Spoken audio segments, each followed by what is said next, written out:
Hello everyone, today is March 11th and this is our session number 10 of the Wyckoff Trading course.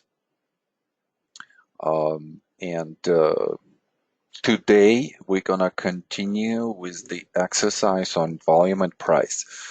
This is what I call a systematic exercise. What do I mean by that? It systematizes a lot of the knowledge that we already have, and it combines actually not just the volume and price analysis, but also the price structural analysis as well. So that's why I call this a systematic exercise. Our next session next week, March 18th, and we're gonna finish this exercise in the next session. And then session number 12, 13, 14, and 15 are going to be devoted to two things. We're going to talk about relative and comparative strength analysis. We'll talk about some of the filtering.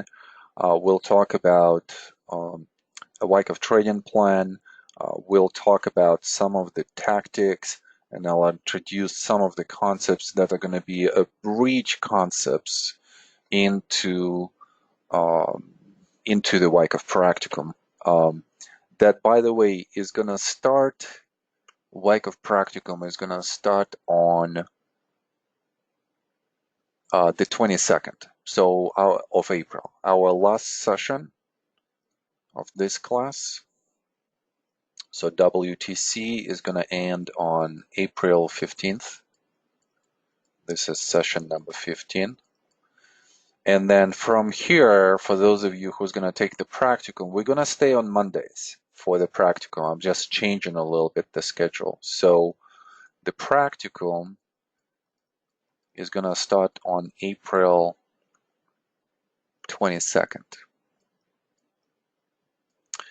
A couple of things with the practicum. First of all, let's talk about the price, and let's talk about why the price is such.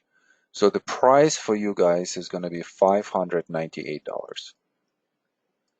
So usually it's $998, but because we're going to have 9 sessions there only. And I would encourage you to take advantage of this opportunity because usually it's 15 sessions. So for those of you who feel like, well, it's just a lot of time, this is definitely better. 9 sessions, and we're going to do 2.5 hours each. So kind of like the same as we're doing this class. But what happened with practicum is there's so much knowledge in the trading course, in the Wyckoff trading course, that I can't give you even with 15 sessions. Knowledge requires practice, and we're just trying to practice with this exercise as much as possible, and I'm still delivering you more and more knowledge. So practicum was designed as a drill exercise, but I'm realizing that having the lecture portion of the practicum and then the drill exercises as the second part of the class works much better for students. So this is exactly what I've been doing this current cycle, for WTC students who have taken the class in the fall. So quite a lot of new things here. First of all, the price. This is great, 9 sessions instead of 15, and then we're still staying on Mondays. So your schedule for classes is not going to change. If you have Mondays devoted, to this course, then you're just going to proceed with the Mondays, and we're going to finish that course. The practicum, the last session is going to be on June 17th. And by the way, you can register now, and I don't know why I didn't put this as an announcement, so maybe next time I'm gonna start putting this. So you can register now, go to our website, find the Wyckoff Practicum course, and sign up, because one of the things that I've noticed with students throughout all of these cycles, and I gotta calculate how many cycles I have actually done with this course, but definitely 20 plus, maybe even more. When students go away, they're kind of excited. Now I'm gonna put this into the action, and I'm just gonna start trading using this. And by all means, please do, because it's gonna show you both. It's gonna show you the improvement that you've made over the course, and then it will show you what else you need to know. So I think that it's extremely important, to have some kind of exposure to the market. My only advice was that is expose yourself gradually, right? So this knowledge apply gradually. Seek confirmation that you know and that you could implement this. All right, so that's that. And what else? For those of you who are not signed up for Linda's Reschke much special, you can still do this. Again, go to our website and sign up. You still can receive all of the recordings and the slides. We just had a session on Thursday that went really well. And we had really good feedback. Now, Linda is not necessarily teaching us Wyckoff method, but she's teaching us trading. And the main thing with Linda and the whole special is just to listen to her, to kind of be in the presence of this greatness and try to extract as many beliefs about trading and markets and how to behave in markets correctly. So extract those ideas as much as possible. All right, couple of questions. Will 9 sessions cover the same content that is usually part of the Wyckoff Practicum? Yeah, it is Practicum, and it will cover the same material, and not necessarily the same, because I'm always changing, always adding, always thinking about, what is the best exercise at this point, and so on and so forth. So the Practicum is a very interesting being. It just kind of develops in the relationship to the group itself. So we'll just have to see this, but it's definitely going to be more of a feel of the Wyckoff trading course rather than the practicum as it was, let's say, a year or two ago. But we still will be doing exercise in each class. So each class, I'm going to have a chart for you where I'm asking you specific questions. Define the bias, define the selection, define the character, and so on and so forth. That's the purpose of that class. Will September cycle of practicum course have 15 sessions, and will it be conducted on Tuesday? From Rama. Yeah, most likely that's how it's going to be. 15 sessions, and then this is probably going to be the last cycle of practicum that we have, because starting with January of 2020, we're going to have Wyckoff Trading Course Part 1, the one that you're taking right now, and Wyckoff Trading Course Part 2, which was a practicum before, but it's going to be more cohesive and it's going to be more comprehensive. For all of the 30 sessions, 2 parts, Part 1, Part 2. So I think this is where we're going with that. Another quick announcement.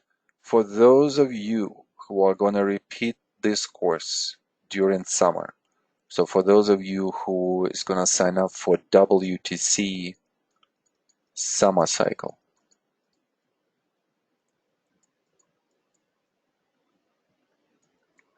and I would highly recommend it if you feel that you like the course, but you need a little bit more time to get comfortable with ideas. And you need maybe a second re-round just to repeat this knowledge and cement it in your head. And this is such a great idea, and we have alumni of this course in this cycle as well. So for the summer cycle, the alumni rate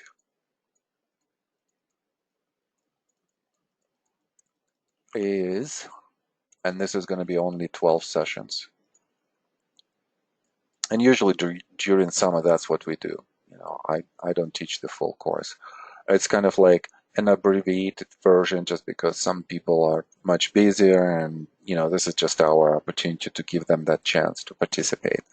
So 12 sessions at 2.5 hours, and the price for the alumni rate, so the regular rate is $798, and then the alumni rate is going to be $498. So really good discount, right? Obviously, not as many sessions, but on the top of this, and we have currently a promotion that is running until March 20th. If you register for the course and you email us after your registration to wyckoffeassociates@gmail.com, and you say that in the title WTC promo, then we're going to rebate you $100 back. So effectively, your price could be $398 for a repeat of this course. So think about this. I kind of wanted to create a very appealing value. It seems like it's such a low price, but I wanted that value to be available to you. For those of you who have taken the class in this cycle and you feel like you want to repeat it, go for it. This is one of the ways to do this. If you feel more comfortable, go for the practicum, because this is the next step. And then if you have any questions, obviously just email me, ask me, and I'll be happy to answer. Okay. Dun, dun, dun. Let me just do this, otherwise I will forget.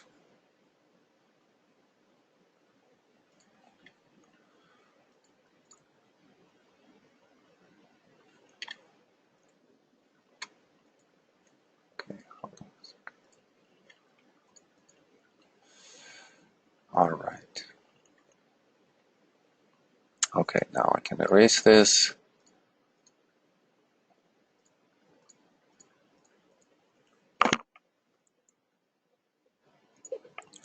All right, so today, as I mentioned, we're going to continue with the group exercise. Then we're going to continue with some of the volume case studies. This is actually going to come before the exercise. The homework is going to be the same, and I kind of see a little bit of the deterioration of the participation in the homework. So I'm still receiving homeworks, but not as many as in the first months, not as many as in the first couple of sessions on this exercise. So I want to encourage you to go back, rewatch those videos where we discuss the exercise, make notes, email those to me. This is definitely going to be very beneficial for your development, for knowledge development. Session number 11, next session, basically the same. We're going to finish the exercise. This is going to be the main purpose of that class. If there is anything left on volume case studies, I'll bring it up. If not, then we're just going to move on. But we will definitely finish the exercise next time. All right, let's go to some questions. And the first question comes from Doug.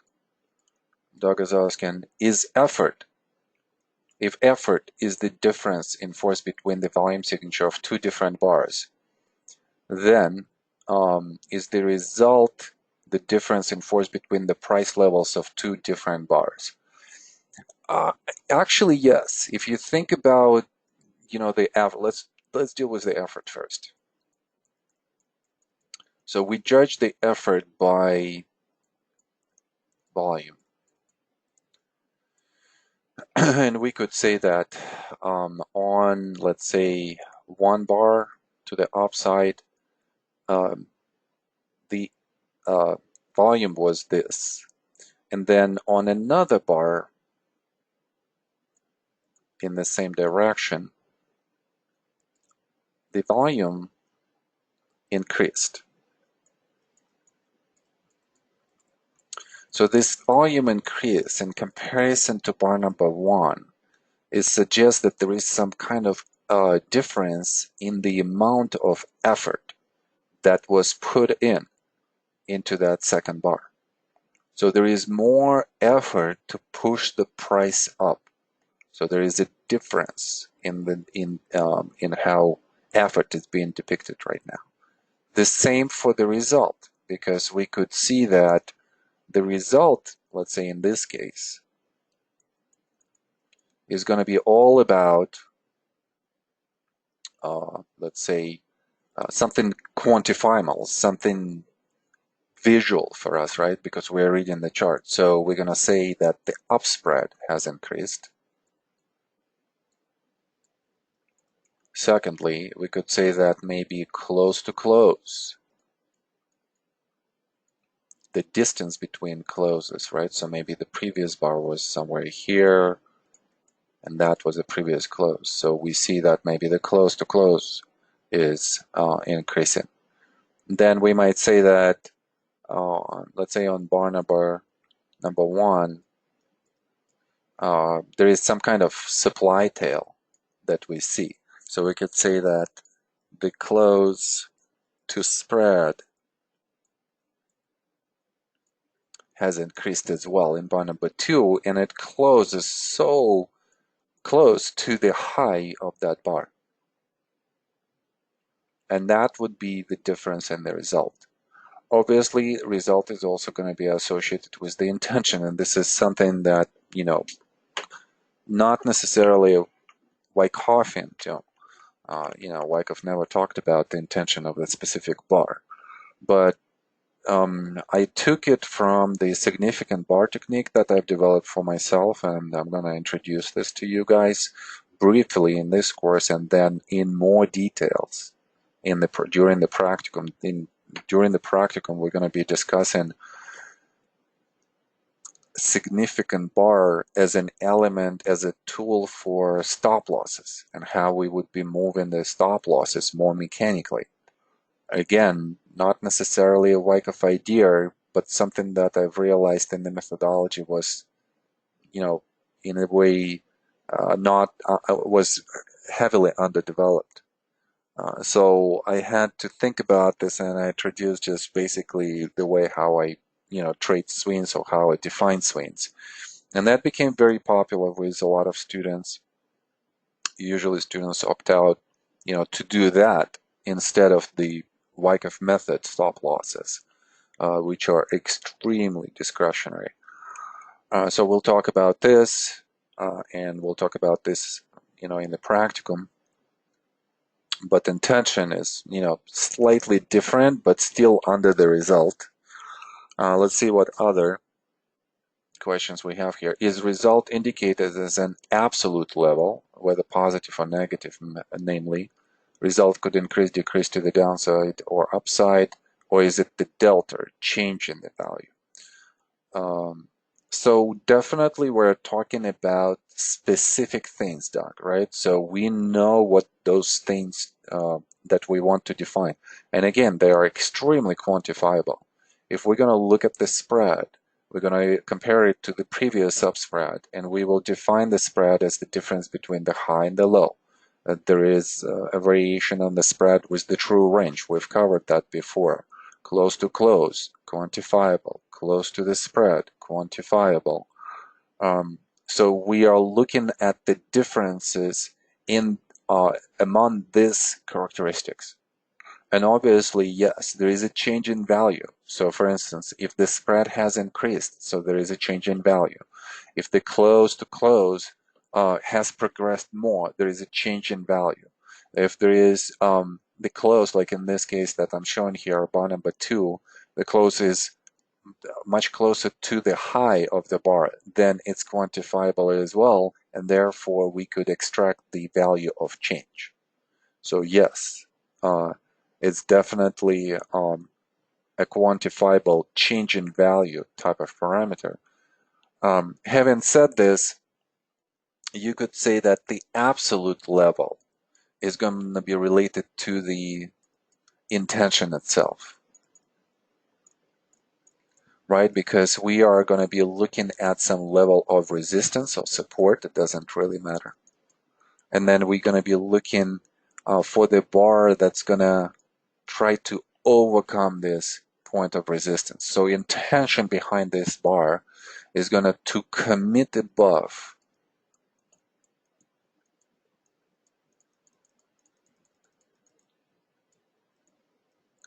And therefore, from that perspective, this is the absolute, you could define this in the intention, whether it was fulfilled or not, in absolute terms, because you could define the level of resistance. So let's say it's $100 here. And if the price does not commit, then on the absolute value above 100, then what does it mean? This means that intention has failed. If the price does commit above and closes above, then above 100, then in absolute terms, yeah, the result has changed as well. So really good question, quite a few distinctions right there. And then we go a little bit into more details with sub questions right here. So and let me just kind of like rephrase this a little bit. Actually, let me read this. Is an increase in result to the downside communicated as an increase in the result or a decrease because of a smaller absolute number? Is the increase in result to the downside?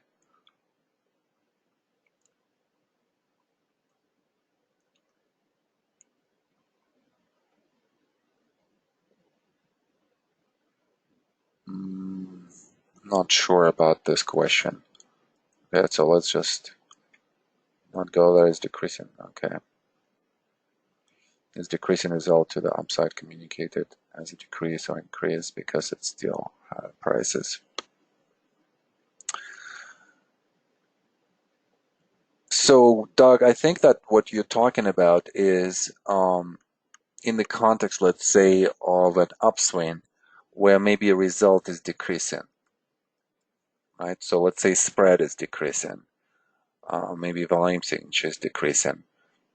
If I understand the question correctly. So how would that be interpreted? All right, so we still would be looking for what? We would be looking for the previous bars, right? And we would be comparing the last bar with decreasing result with the bars on the same rally. We just have to figure this out. So in a way, we could have a decrease in the result on a rally in a bullish environment. So hopefully, I'm addressing this in the correct way.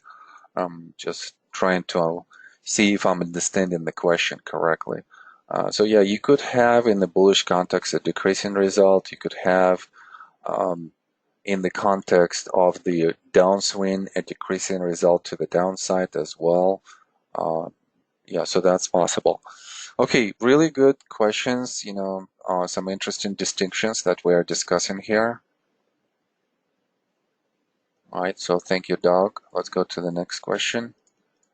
All right, next question that comes from Adam. And Adam is asking, was today an ease of movement bar in the markets? So let's look at that. By the way, before, and I feel like I have to clear my throat. Before I answer this, what do you guys think? Is this an ease of movement day or not? So write your answers really quick.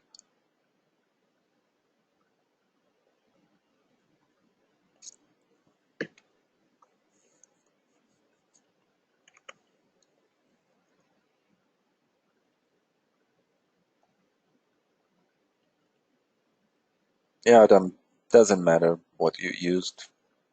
Um, let's just kind of like see what we've got here. All right, so I'm trying to get the answers and I'm not getting anything. What's going on, guys? Okay, let's get into the working mode. Let's go. Let's just be quick. don't think about anything else but the question. The question is the last bar and ease of movement bar. Okay, not sure, does not look like one to me. Yes, no, yes. Okay, so we're kind of divided 50-50, right? Okay, so first of all, we'll have more material on ease of movement. So that's still coming. So we'll talk about this in the next session. But let's quickly define what ease of movement is, right? So ease of movement is going to have the characteristics of um, expanding result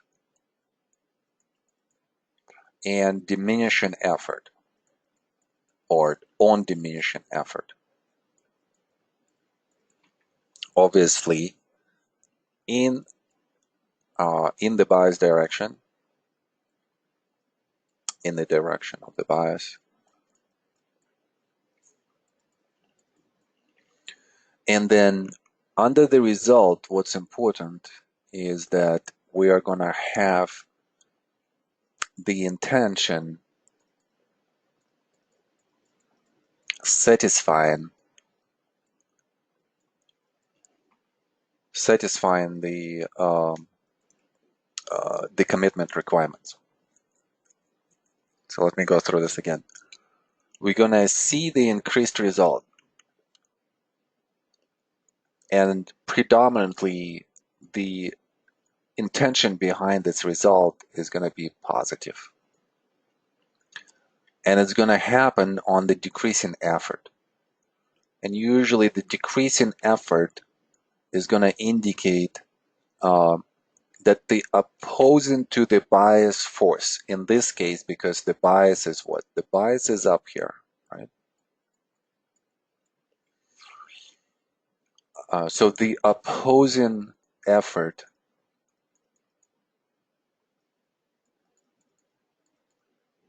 is gonna have the characteristics of weakness, right? So we could say that supply is poor at this point of time. How do we conclude that supply is poor? Well, we look at the chart, we look at the supply that's coming in, and on Wednesday's calls, I was talking about this area right here, and we've talked about how the last bar looked climactic, how there is a very subtle increase of the supply that suggested that's going to be some kind of reaction that's going to happen. Then we said that with this reaction, we need to understand what is the character of this reaction that's going to develop. And then we developed two scenarios. One is kind of like a deep reaction, and another one is shallow. And we want to understand if the shallow reaction comes, that we would have an opportunity to continue the trend. We also would have an opportunity to consolidate. And then if this is a deeper reaction, then we definitely looking at more of the testing type of testing of the lows, of the December lows type of action. Right, so it seems like so discretionary, this whole thing, the method, the logic. But then when you go through all of this, there are algorithms that are basically leading us to specific conclusions. And this is what I want you guys to get, as the skill, as your analytical skill from this course. So let's look at the buying climax here. So very subtle increase of the supply, suggesting that we're going to have a reaction. Reaction timing is being defined by a change of character bar that suggests that we are in a consolidation. We are in some kind of reactionary mode, and off we go to the downside. But now look at how the price goes down. We were anticipating that the price would have some kind of acceleration to the downside. And instead, we see that the volume decreases, meaning that, and obviously decreases, relative to what? Well, relative with which we start here on the increase of the supply. All of the other volume signatures to the downside are decreasing relative to that bar. So therefore, we are most likely seeing a diminishing effort to the downside. So the downside effort is diminishing. So therefore, we would be thinking that this is more of a bullish sign. If this is more of a bullish sign, then our two scenarios on the shallow breaking reaction are going to be probably working much better at this point of time. But coming back to the ease of movement, so we want the opposing effort to be poor. Would you say that supply is in control in the last, let's say, 2 weeks, 3 weeks, a month? Even if I would take the last 5, 6, 7 days, it seems like it is because we have a reaction. But it also could mean that on this reaction that we see, we could say that supply is poor and demand is diminishing. And that's why that produced a natural technical reaction. And oh boy, did we have a discussion in the practicum about technical reaction and technical rally. So that's a little bit more advanced, and we still have to go through this in the practicum and kind of like put the last dot um, uh, on this conversation, but that was a really good conversation. Why is this a technical reaction? Well, because supply is poor, and only because demand has been exhausted with all of this momentum moves to the upside. Look at how many swings we had to the upside. 1, 2, 3, 4. 4 big swings of momentum buying that we had to the upside. So that suggests that we're going to have some kind of reaction just because demand has been exhausted a little bit. And if demand is exhausted and supply is poor, it's going to produce some kind of reaction, but it's not going to be associated with the distribution necessarily. And therefore, it becomes more of a technical reaction within the confines of the upswing. So we are kind of good on the bias here. All right, well, look at the last bar. Let me just clean this up.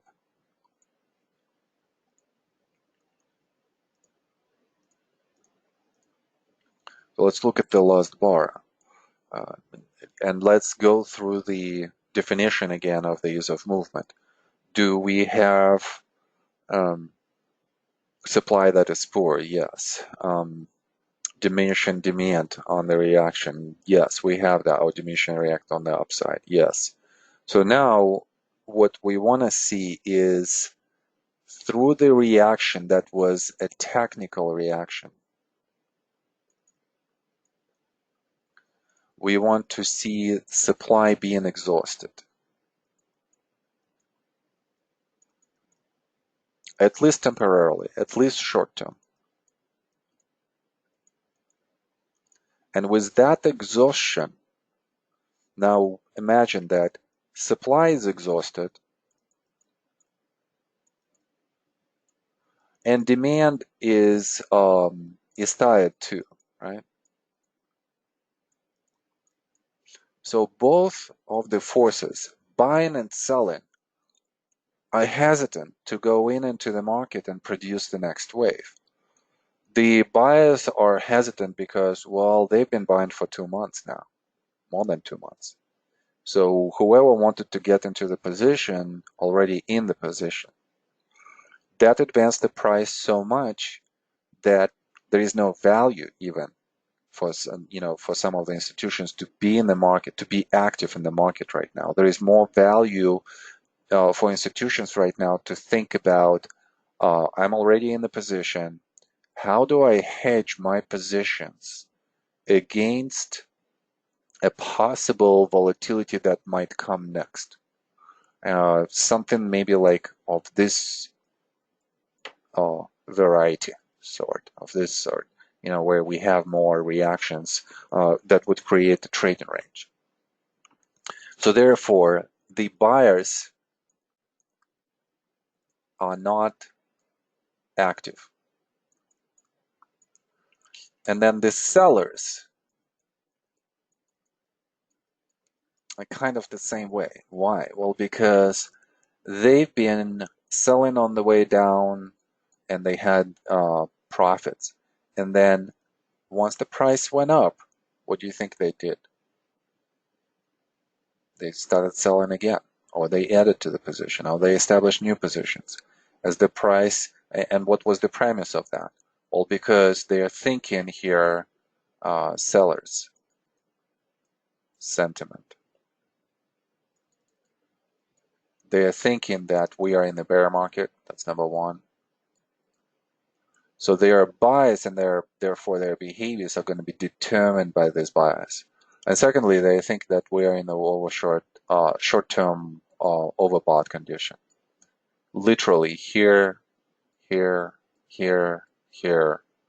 And what they do is they sell, they sell, they sell, they sell. To what end? Obviously to a loss. So they're going to produce loss, loss, loss, loss. And this collection of losses, even though they are still extremely sure that this is a bear market, leads them to the state of exhaustion. So sellers are exhausted at this point. So therefore, when they are exhausted, especially emotionally, what do you think they're going to do? They're going to withdraw from the market, and they also become inactive.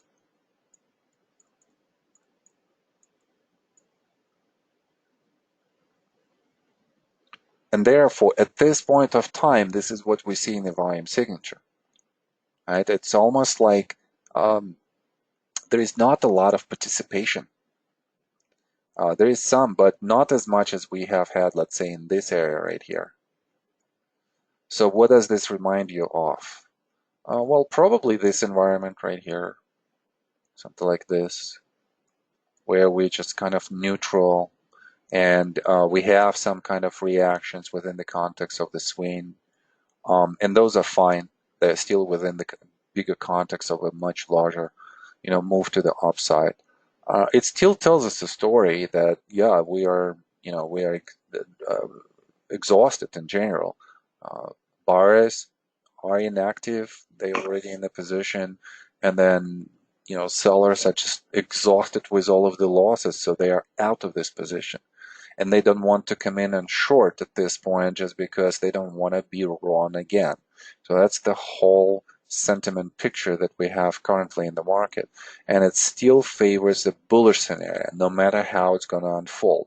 Even if we're going to have a much deeper reaction, let's say to 2600 on S&P, something like this, then, it's still going to be within the framework of this bullish momentum rally that we have had just recently. I'm trying to finish on the ease of movement, but there are so many thoughts that come to my mind as we discuss this. So let's talk about the ease of movement again. Do we have an expanding result to the upside? Well, let's go one by one. Let's say an up spread. Did it increase relative to the spread that we've seen just recently? Any up spread? Yeah, if we would look into this area right here on the last rally, actually, even if we look at some of the prior spreads as well, maybe this one is a true range.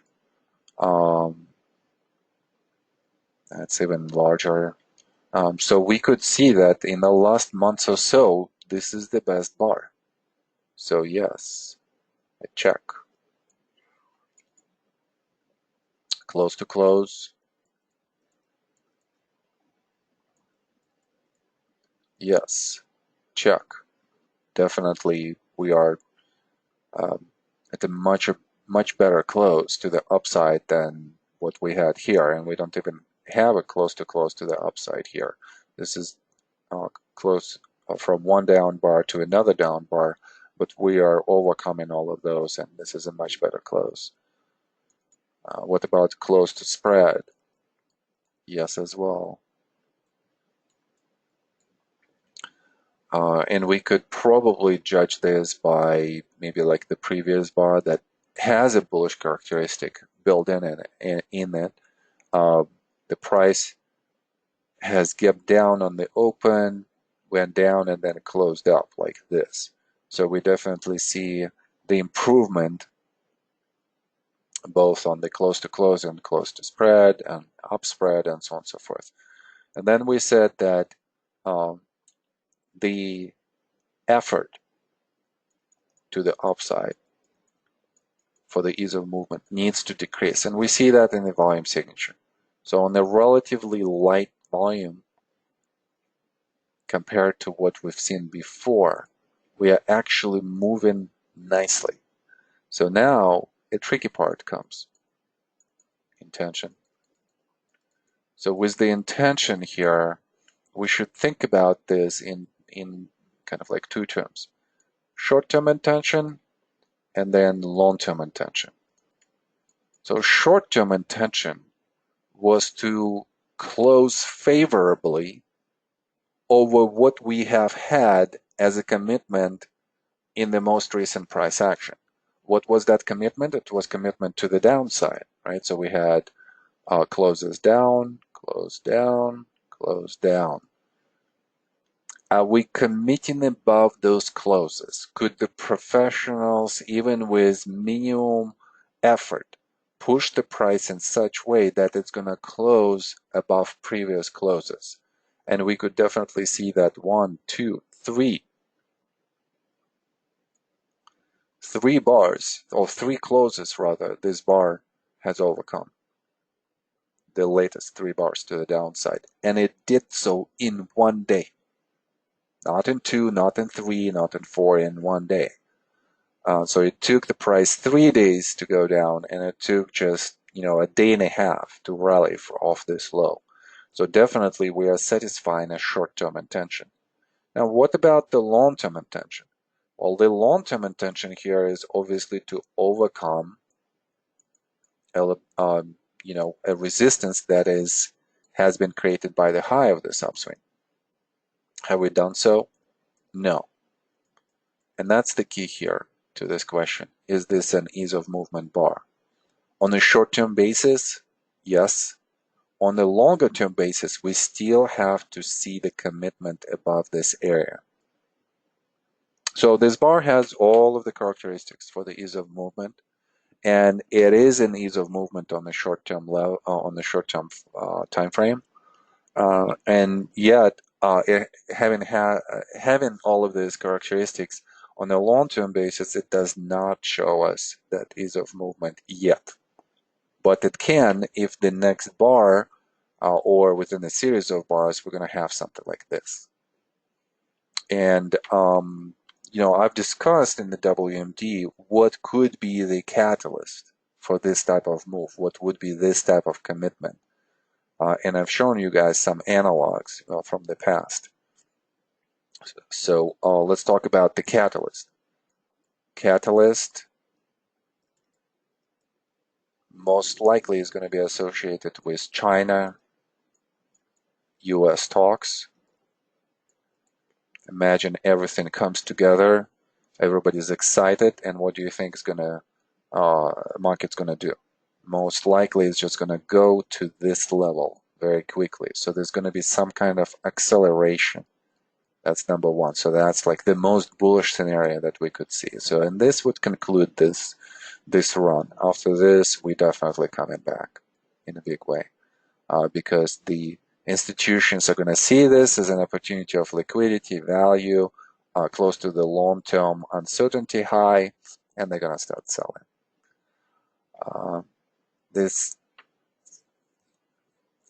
Okay, so we're talking about the catalyst, yes. What else did I want to mention here? Was this?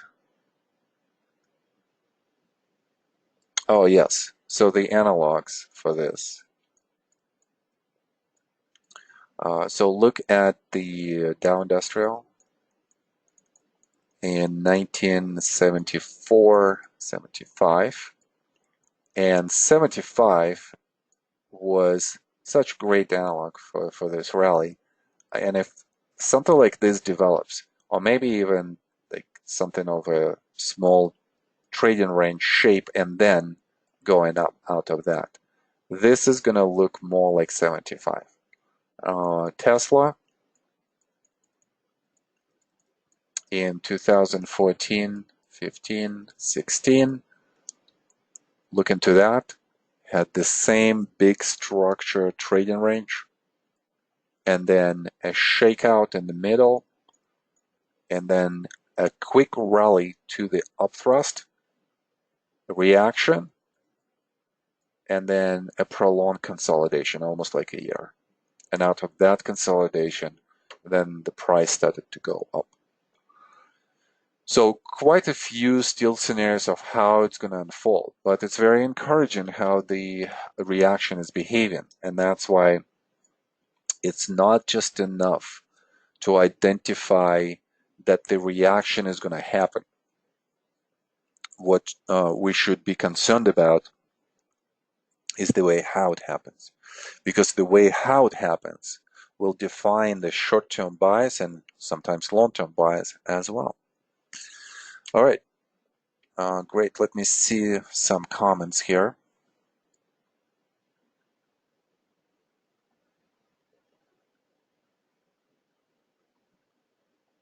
Okay, so Eric is asking, in this reaccumulation, is public selling or is CO taking partial profits? And Eric, you have to be a little bit more specific. So when you talk about reaccumulation, I'm looking at this whole range right here. So what are we talking about? Are we talking about the specific spot from the low to the up? You mean from this low to this, right? Okay. Well, let's talk about this. So obviously here, extreme oversold, and extreme value, and extreme liquidity. So CO is doing what? CO is buying. Then on the way up, as we look at the momentum, look at where momentum picked, right here on the bar. So all of this is going to be institutional trend followers. What do? They are gradually getting into the position, and they're getting into the position gradually just based on their level of confidence in their systems, and as the system just basically tells, okay, expose yourself more, more, more, and more. And I see institutional systems are often based on this, on kind of like this confirmation of the system signals. So asset allocation is based on how the system confirms specific environment. And I'm actually thinking here, and for those of you who are institutional guys,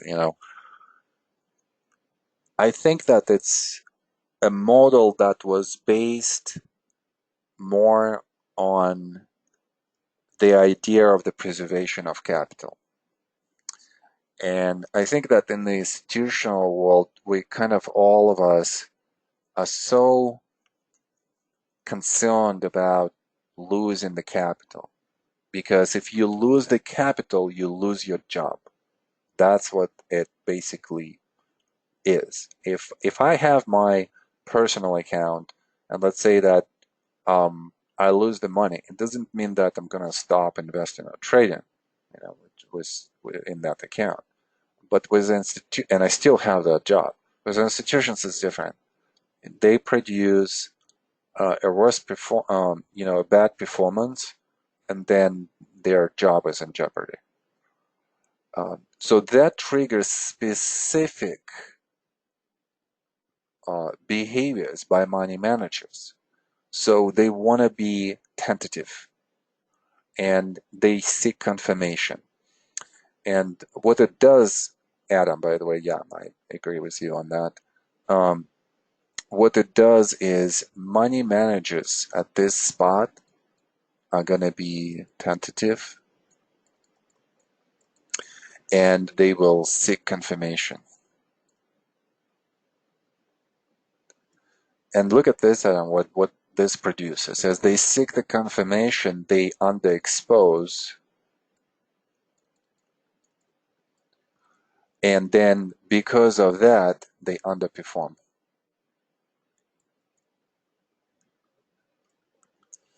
And they underperform especially, and this is just a variation, especially on momentum rally, like we just had. So the reason why I'm talking about this is because this is the current problem, a puzzle that I'm trying to solve, for some of the institutional clients. Because that's the question that is being posed to me. How is it that, we were correct on the bias of the low, we started buying, and we're still underexposed, and we are barely matching the market? Well, you can't really do a lot here with this rally. It's almost like the solutions to this problem, and I wonder, guys, if you might have other solutions as well. Solution to this problem is going to be all contextual, meaning that in this environment where you're extremely oversold and there is so much value and liquidity, you should be exposing yourself.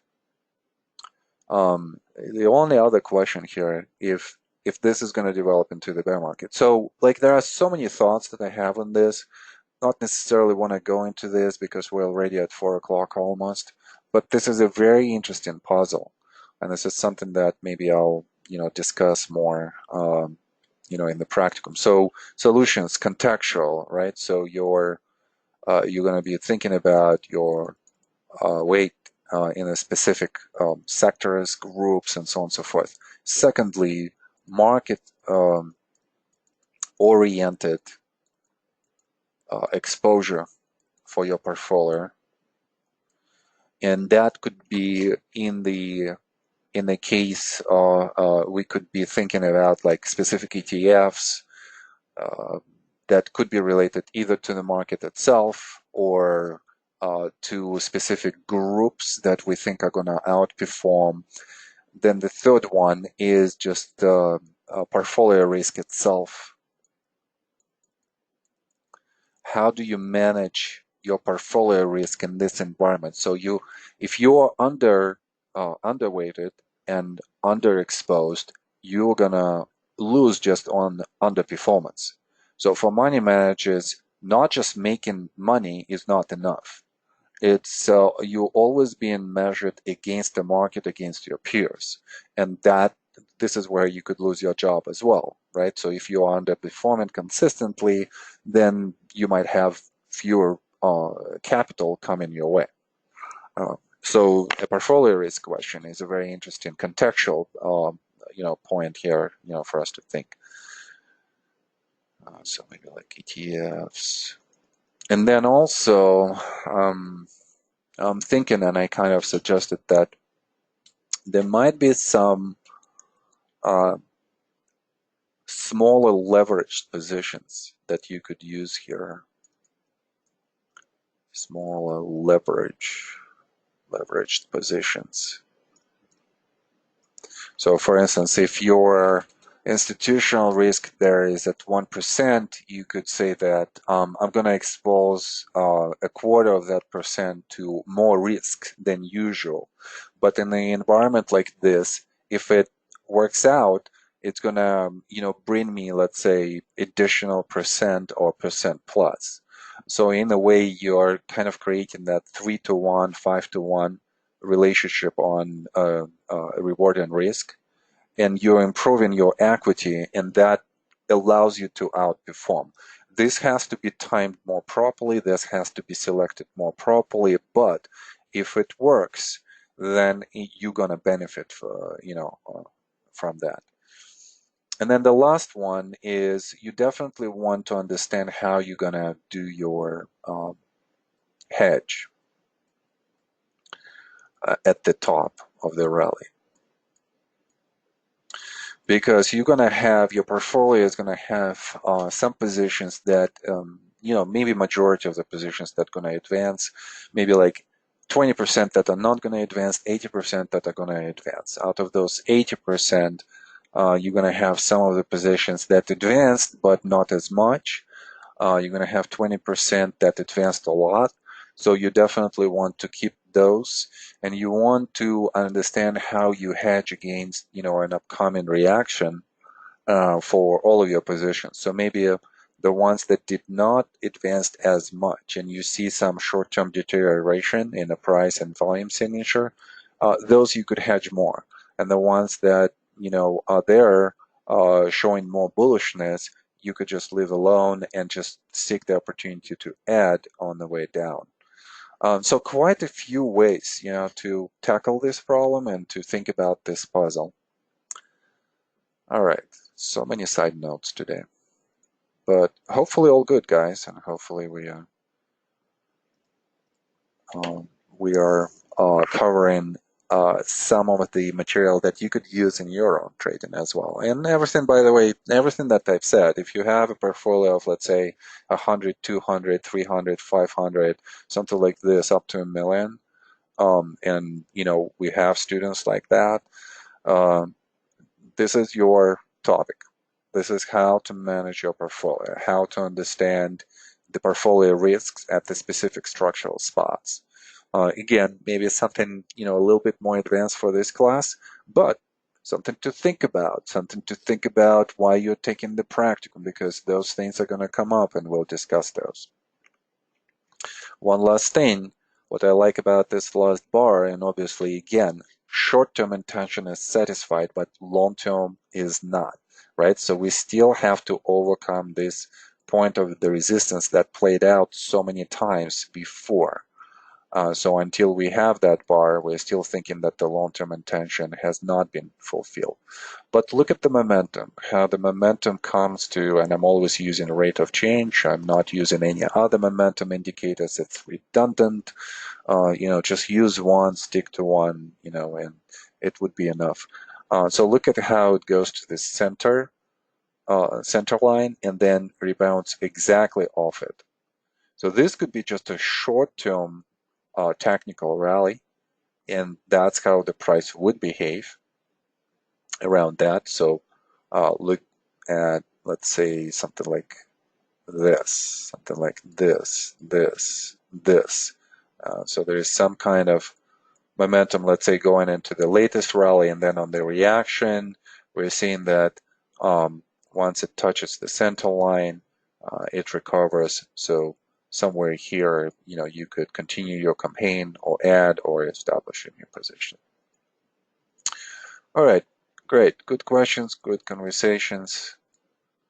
Let's go to the volume case studies. We're still studying, how supply and demand interact with each other, how volume and price interact with each other. Excuse me. And we've talked about different types of supply absorption.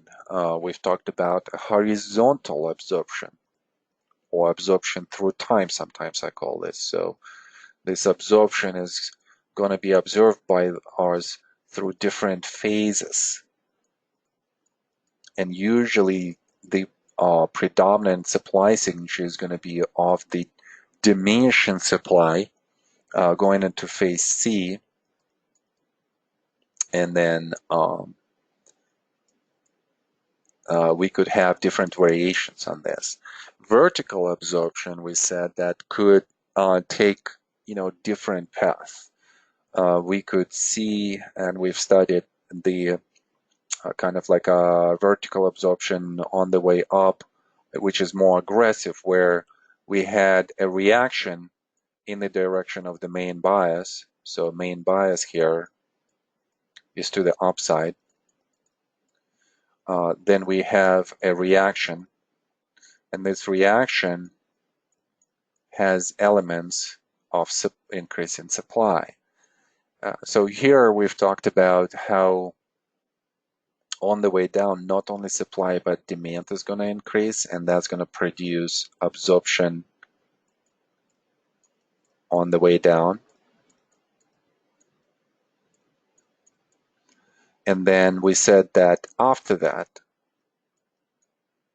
demand is going to increase even more.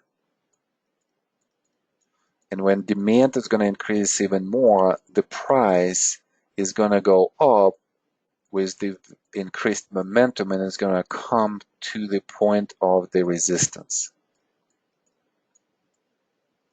Okay, so I want you to remember this because we're going to come back to this thought. Price is going to go up with increased momentum to the resistance, and then after that is going to have some kind of test. Well, for how would it look? It would look something like this, where we have such a big move to the upside, and then it comes to the level of the resistance, and then it's just going to rest right here. So that's one of the elements of vertical absorption that we've studied. So today, I want to talk about feather. And feather was mentioned by, I believe, by SMI, not Wyckoff himself, but by SMI. And then, actually, that was in the original course. Yeah, I think that was in the 1931-32 course. There was a reference to a feather there, and that reference was that the price was kind of like hovering around resistance of the support with diminishing both supply and demand signature, and that produced the condition where on the next leg up, let's say, the momentum has increased. And let me just kind of like jump into this, but before we do that, this yellow highlighted area, think about what I've just said. As demand increases and momentum increases, the price goes up on the increased momentum to the resistance and then produces a test. Does this remind you of anything? What about the chart that we've just studied?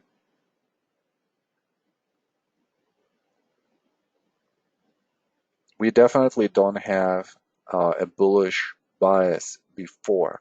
We have a trading range here, so non-trending environment. Then we have an increased supply signature that produces this reaction. And it's out of this reaction we see that there is absorption on the way down, but then there is absorption on the way up as well. And the rally usually is going to come to the area of the resistance. So we are right there. This is resistance number 1, number 2, number 3. So we are close to that zone. We are on the border of this zone. And that's why I'm thinking, what is going to happen here? Are we just going to have like a trading range right here and then we're going to go up, or are we just going to kind of like sprint up like this? And I think it's all going to be related to China and how the talks are going to unfold. But it reminds me of that vertical absorption. This is what has happened here. There is an absorption on the way up, and it's vertical because there is no trading range here. I mean, there is, but it's not that big. It's not the absorption that we have through the trading range that we've had in April, May. It's more on the way down and then on the way up. And that's how the B bottoms are being created. There is so much value here on the way down, and there is still so much value on the way up. And again, please note where the momentum signature has stopped. Why did they stop buying here? Well, if this was the previous value, then everything here is undervalued. and still undervalue even on the way up until it hits this area right here. This is institutional undervalue. So they are buying on the way down, they are buying on the way up, and then they stop buying. Once institutions stop buying, how are we gonna see that on the price and the volume signature? Well, the volume signature is gonna be gradually declining. The price is gonna also deteriorate, right? So we're gonna see a deteriorating result to the upside, even though it's still a bias to the upside, even though the price still goes up. Coming back to Doug's question, could we have a diminishing result in the up rally? That's exactly what we have right here. And once they stop buying and they are inactive, we're going to see this also in the momentum. So momentum is showing this, volume is showing this, price is showing this. We could interpret this as diminishing interest by institutions at this point of value, but still it goes up just because no one is selling. They got in and they're not selling. Why? Well, because this is not their typical behavior. They are going to be thinking here more about they're already in the position and how to protect their portfolio. Okay. I don't know. We're definitely on fire today with all of the side note topics. Let's come back to a feather. So here is a feather, right?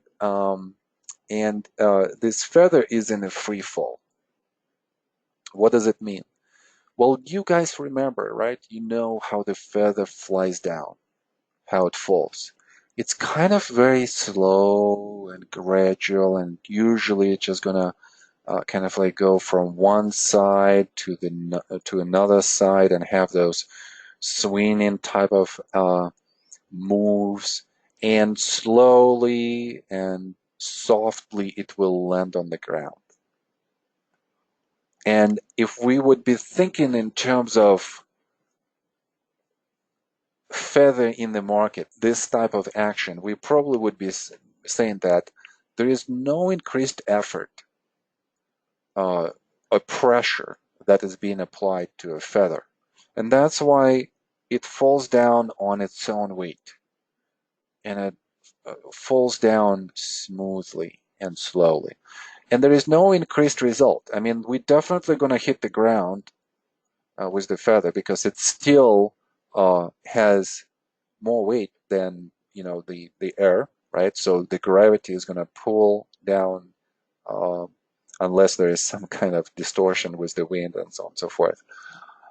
But if the conditions are such that there is no wind, the feather is not going to have increased effort to move down or to move to the side or to move up again. It's also not going to have increased result.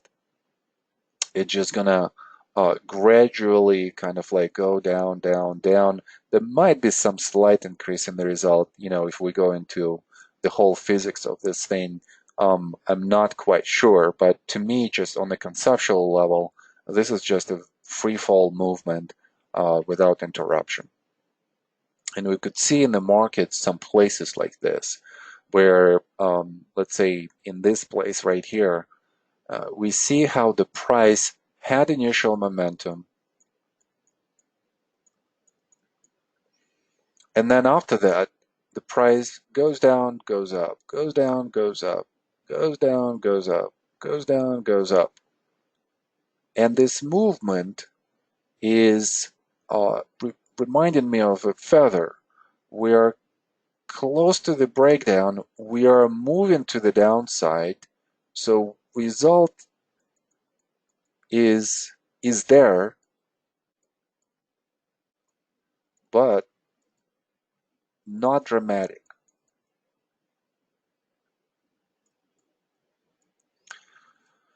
And then think about if we add more force to push the price down, what should happen? So in the feather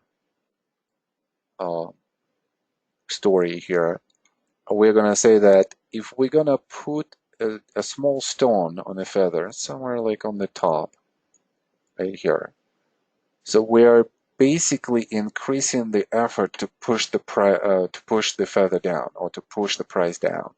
What should happen with that? Well, definitely momentum is going to increase. With the momentum increase, we're going to have the velocity increase, and with all of that, we're going to have the increase in the result. So, how would that look on the chart?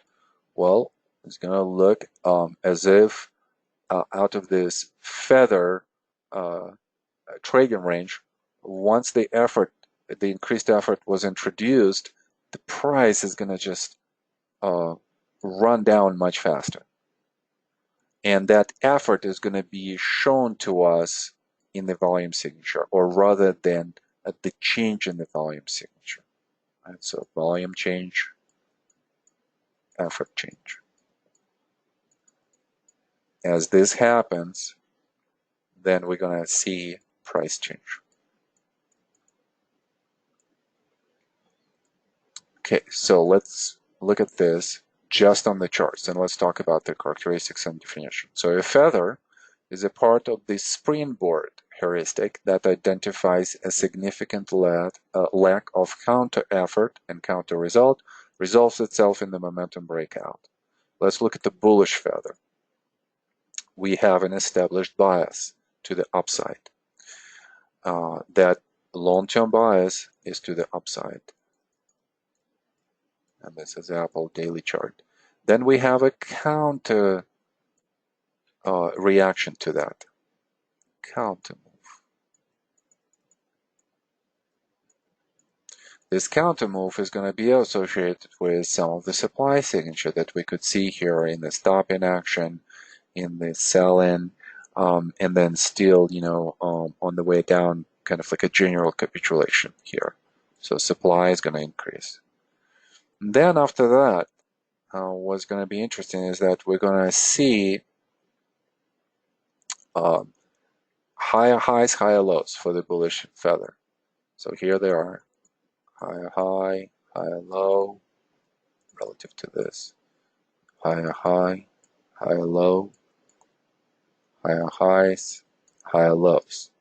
But look at the nature with which these higher highs and higher lows are being formed. We're seeing a deterioration of the effort that pushes that price up. I mean, obviously, this segment right here has some momentum. Yes, that's true. But then after that, both supply and demand are somewhat, definitely not negligent, but not that active, right? And we are thinking that demand is diminishing and that supply is poor. And that's the whole situation. And even with that, we're still making higher highs and higher lows. So in a way, a feather is an ease of movement. And because we're making higher highs and higher lows, feather becomes a part of the vertical absorption family. And then obviously, once we come to the level of the resistance, this is where the behavior of institutions is going to change. And this is where they're going to say, well, even with that small effort to the upside, diminishing effort to the upside, the price gives me an absolute performance that I need. It goes up. It doesn't go down. So I might buy more. They might be buying more on some kind of catalyst. Maybe they're waiting for this catalyst, and that's what creates this type of movement right here. Anticipation, but it's more with the bullish bias built into the price action. And then when this catalyst happens, they add more effort, and that pushes the price up with a lot of momentum. So we're seeing a lot of momentum here. And then after such momentum, there is usually a continuation to the upside. Okay, then let's look at the bearish feather. Kind of the same concept, right? So, and we could look into maybe like feather as being this whole thing, right? So we're making lower lows, lower highs in this area, or in a small area right here, a major bias to the downside, a counter move. And I would prefer here to have more demand signature, but there it was. There was an increase in the demand signature right here.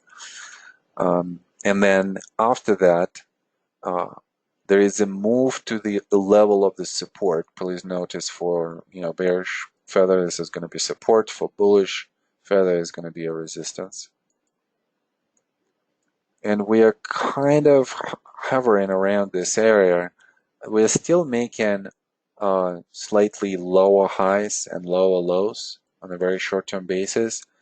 And once we are, and once the force is going to be introduced, and we're going to say that all of those people who bought in, and they were buyers for the bearish, in the bearish feather situation, they're going to give up at some point. They're going to capitulate.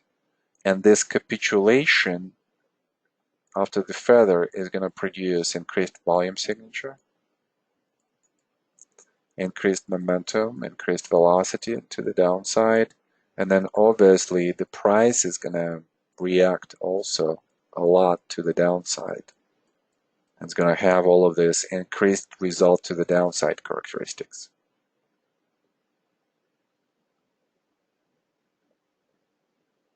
All right. So I'm thinking about what I've missed here, any substantial pieces that I might have missed. So let's just think together. What are the questions? What are the comments? Because this is not an easy concept. It looks easy, but sometimes I feel like even I myself am not identifying it correctly with a lot of consistency. And the reason why is because sometimes the volume signature is going to increase and it's not going to look like feather because there is like a lot of increase in the volume signature. So we usually talk about the feather as something being light as a feather. And it still moves the price down. So that ease of movement type of thing. Okay, so some comments patterns.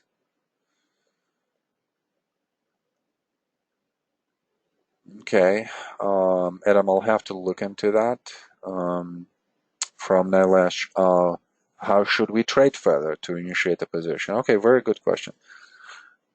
So let's develop, maybe like different scenarios, right? So our position here in Apple, and this was 2015-16 trading range. So you're going to identify this high as a major sign of strength.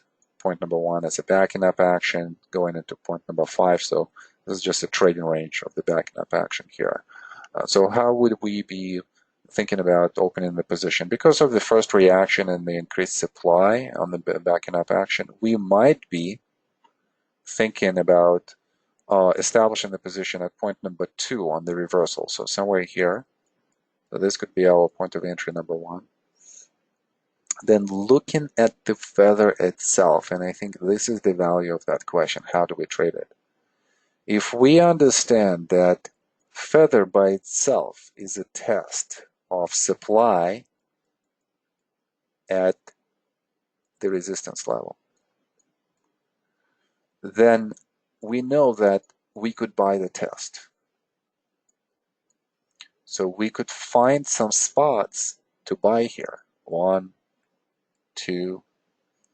And then if we're thinking about what should happen next, if there's going to be a late capitulation of short traders in a bullish feather, and they're just going to capitulate, let's say, on the catalyst or on the breakout, all of the supply that they're going to provide is going to become a market order to buy. And therefore, supply is going to absorb even more.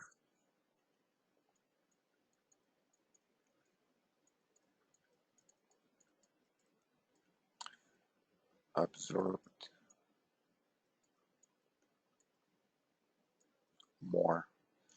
If that's the case, if there is more supply that has been observed, and not only at the lower price levels, but at the higher price level, what do you think is going to be a long-term bias to this? Most likely it's going to continue, right? Continuation. And if the long-term bias is a continuation, then think about a point of entry. Could we think about a point of entry right here in terms of adding to the position? And I think we can, because let's say on this catalyst, on this momentum catalyst, we're also going to have a test. And that test usually comes within the next 2 days. By the way, it was really interesting how we talked about this in this course, right? Big momentum push on a lot of volume with the gap, usually on catalyst earnings. And then the next 2 days, we want to look at the test. And Linda was talking about the same pattern. And she considers this one of the most reliable patterns. If your test is successful, if you don't have the bodies or the tails of the testing days violating the low of the gap day, and they don't go too much into the gap, most likely there's going to be some kind of continuation. And look how nicely, you would have this trade from 125 to the first change of character bar to 147, so that's $20, or is going to translate into what, about 18% move, something like that, around maybe 18-20%. And then you're making this 20% in 1, 2, 3, 3.5 months. So you have to think in 3.5 months, 20% annualized, it's going to be different. So this is a good swing trade. And especially if you've been entering this position before, like at point number 1, 2, 3, and 4.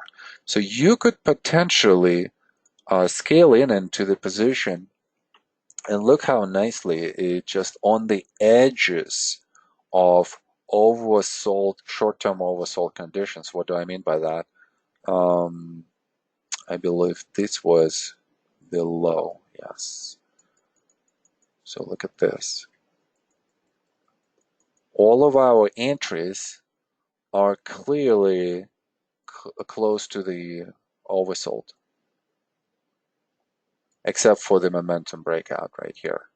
But the momentum breakout entry is going to suggest a strength of the continuation. So therefore, we're still relatively in the not such a risky place. All right, so what else? Joe is asking, for the bearish feather, where did the CO get out? Well, CO got out in many spots, Joe, right? So we're talking about a late institutional capitulation here. So, and by the way, CO could be getting out here as well. And at this point, the CO still has a profitable position. That's number one. And secondly, we cannot call it CO anymore, because we would be thinking that CO is going to distribute the stock at the higher level. So maybe somewhere here, where CO is distributing off the top. Right? Maybe here, on the way up, on the way up, on the way down. So this is CO. And then the rest is just institutional trend followers that are going to capitulate here. So this is early institutional capitulation. So these are this is smartest money.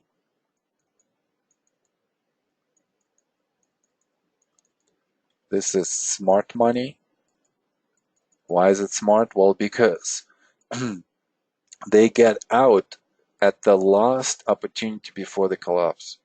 And therefore they give themselves an opportunity, to still stay in the position if this is going to be a reaccumulation. And then the late capitulation is just going to be uh, not as smart, right?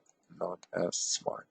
And I don't necessarily kind of like these definitions, smart or not smart. It just um, a little bit.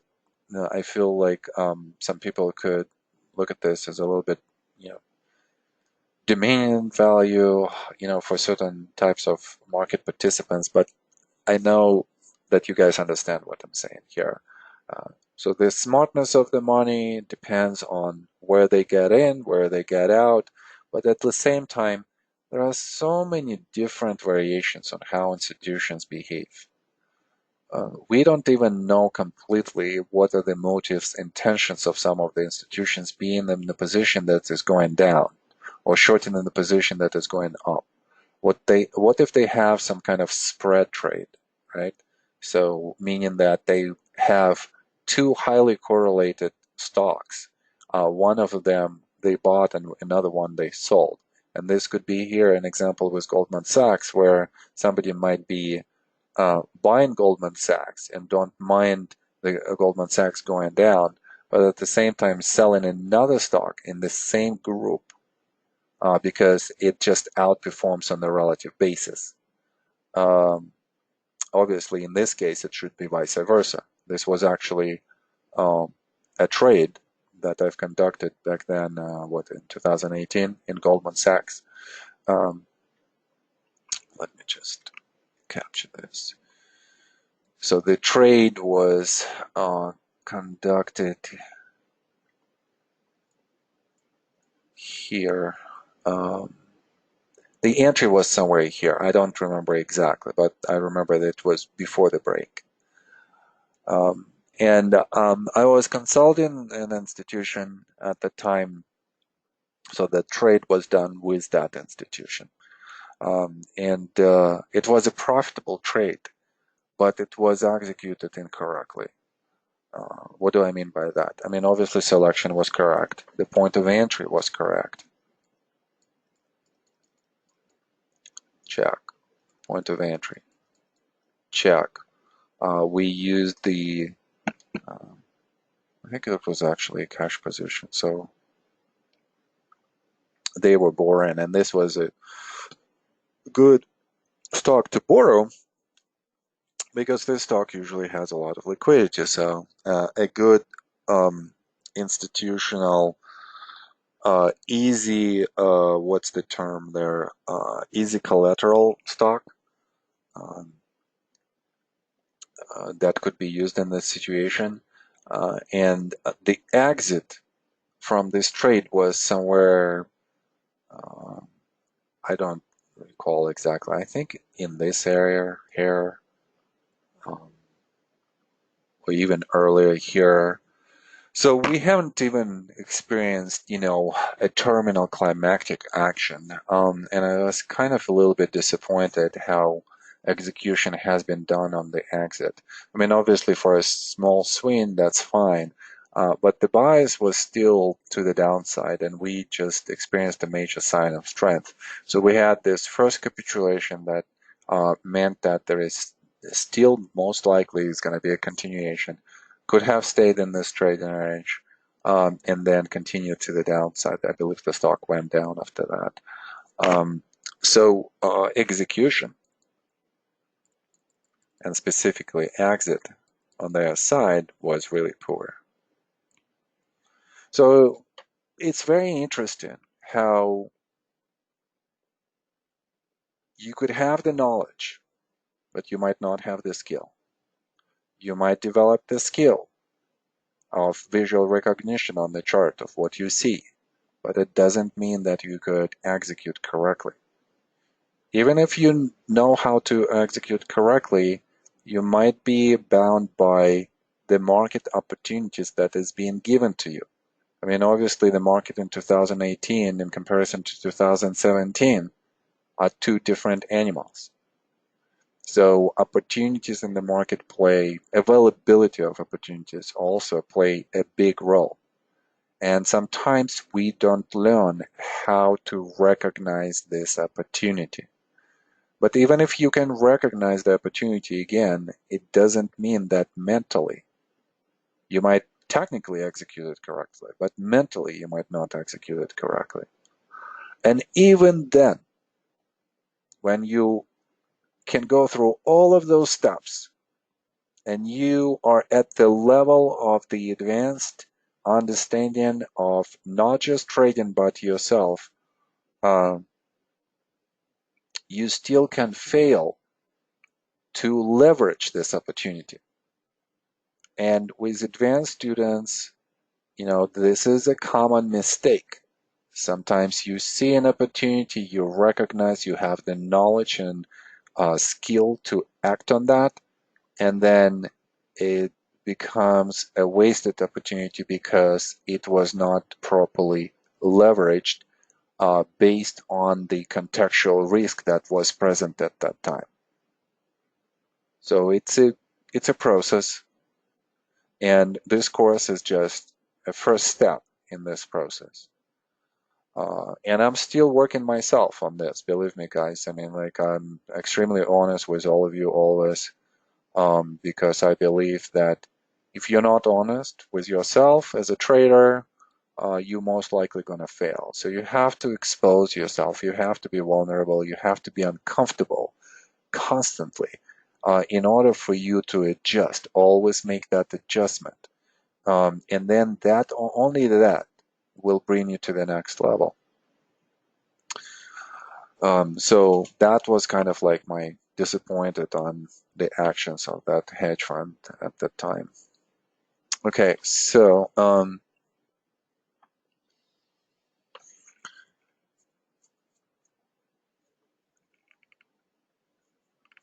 okay, now let's just say in Apple chart, the upward movement from February to April also looks like a feather. If no, is it because it's forming after leaving the trading range?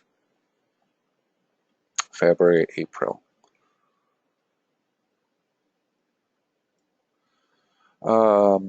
I see it. This one right here. Well, we have to have some kind of reference to the obviously the resistance, and there is a long-term resistance here for Apple that we've seen, off the 2015 high, I believe.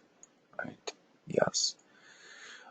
So you could think that, yeah, the price kind of like does this. I would probably go to the weekly chart just to confirm that.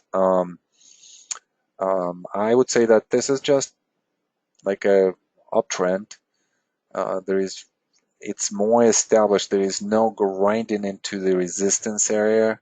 It's more of a freer move to the upside. So probably just based on that, maybe I would kind of like not exactly say this, but if you see it like that, that's totally fine. What are the consequences of that? Well, we need to see some kind of momentum move. Well, here it is. It comes on the breakout, so that seems to be in compliance. But again, something where the bias is established and you have a big counter move first, and then you have this vertical absorption. Here, what is the long-term bias? Up. Was there a counter move?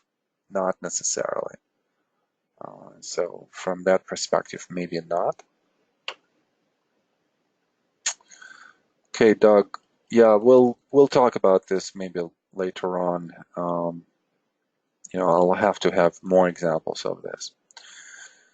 All right, great. Let's go to the next one.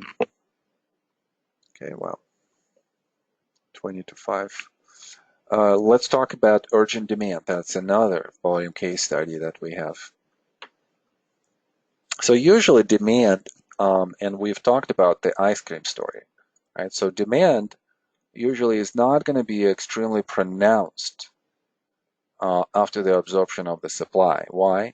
Well, because think about what happens with the absorption, let's say on the selling climax. So demand increases a lot here. Supply increases as well.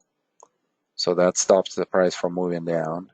On the automatic rally, demand is still increasing, supply is decreasing. On the secondary test, supply is increasing relative to what we've seen in the latest rally right here, but decreases, so increases short-term, decreases long-term. And then at the same time, demand is increasing short-term. So there are some buyers that are coming in and getting some value at the low. But at the same time, demand is lower than it was on selling climax in automatic rally. Then we go into phase B. Same happens again. Demand is diminishing, supply is diminishing. Locally, supply is increasing, demand is increasing, that pushes the price up again, and then demand is decreasing even more, and that pushes the price into a sprint. At this sprint, supply is increasing, demand is increasing even more, that's absorption on the way down. And then after that, in phase D, demand could either be low and the price still will go up, and that is a function of how supply has been gradually diminishing throughout all of these areas right here. Sometimes supply has been absorbed. Supply is absorbed at this point so much that even diminishing demand could push the price up. But in some cases, that picture is going to be different. In some cases, we're going to have a lot of inactivity throughout the whole structure. So Apple here shows that for about 9 months or so, we see in institutional inactivity.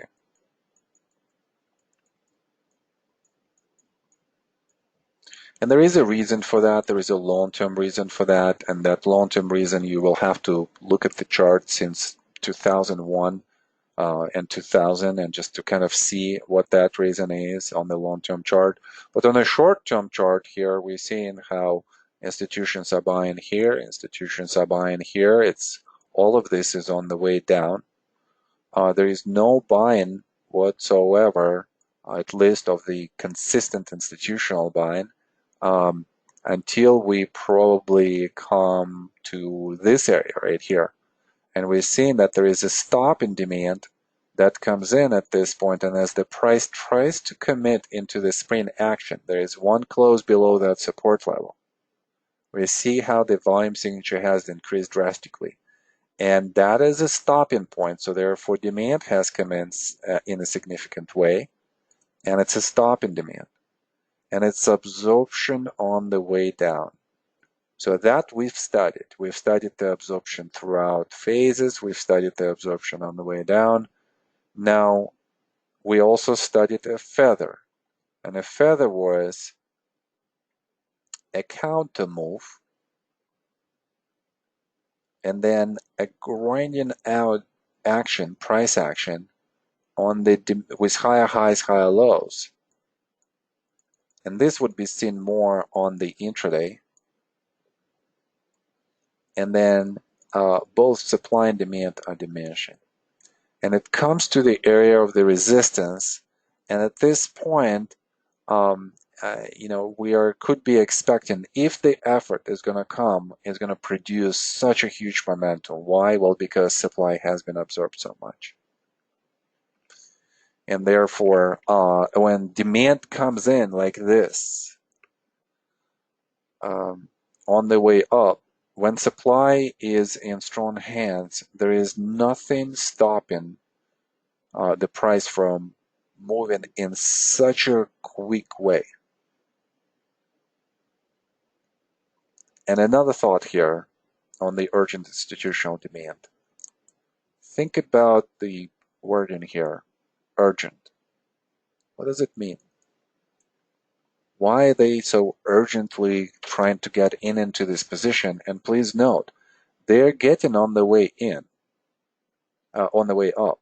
They are not at this point, they're not getting on the way down. It's been done before, right? Here and then at the sprint situation. Here they're just like, I don't care, I just want to be in this position. I need to be in this position because I see so much value in this position going forward. It's going to be a leadership stock. So that urgent institutional demand, usually in phase D, is going to identify to us a timing of uptrend emergence. And we know that behind it are going to be institutions and not weak hands.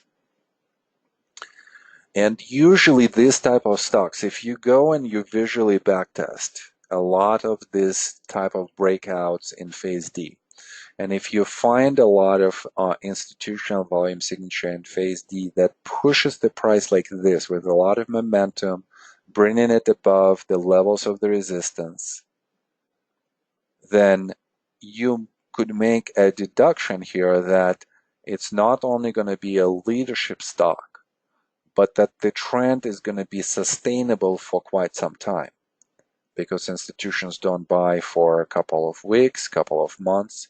No, they hold on to their positions based on the requirements that they have. And one of them is, to have long-term tax advantages, have low turnover ratio within their portfolio. And obviously with an intent to outperform the market, so they have to pick the leaders. They cannot pick just the stocks that are going to underperform. So based on all of this, when you see this type of volume signature in phase D, you should be thinking about all of those things.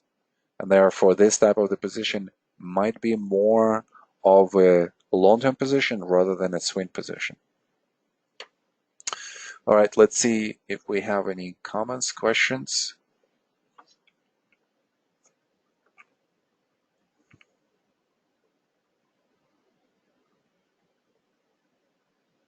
Eric, I'm sorry, I don't quite understand the question.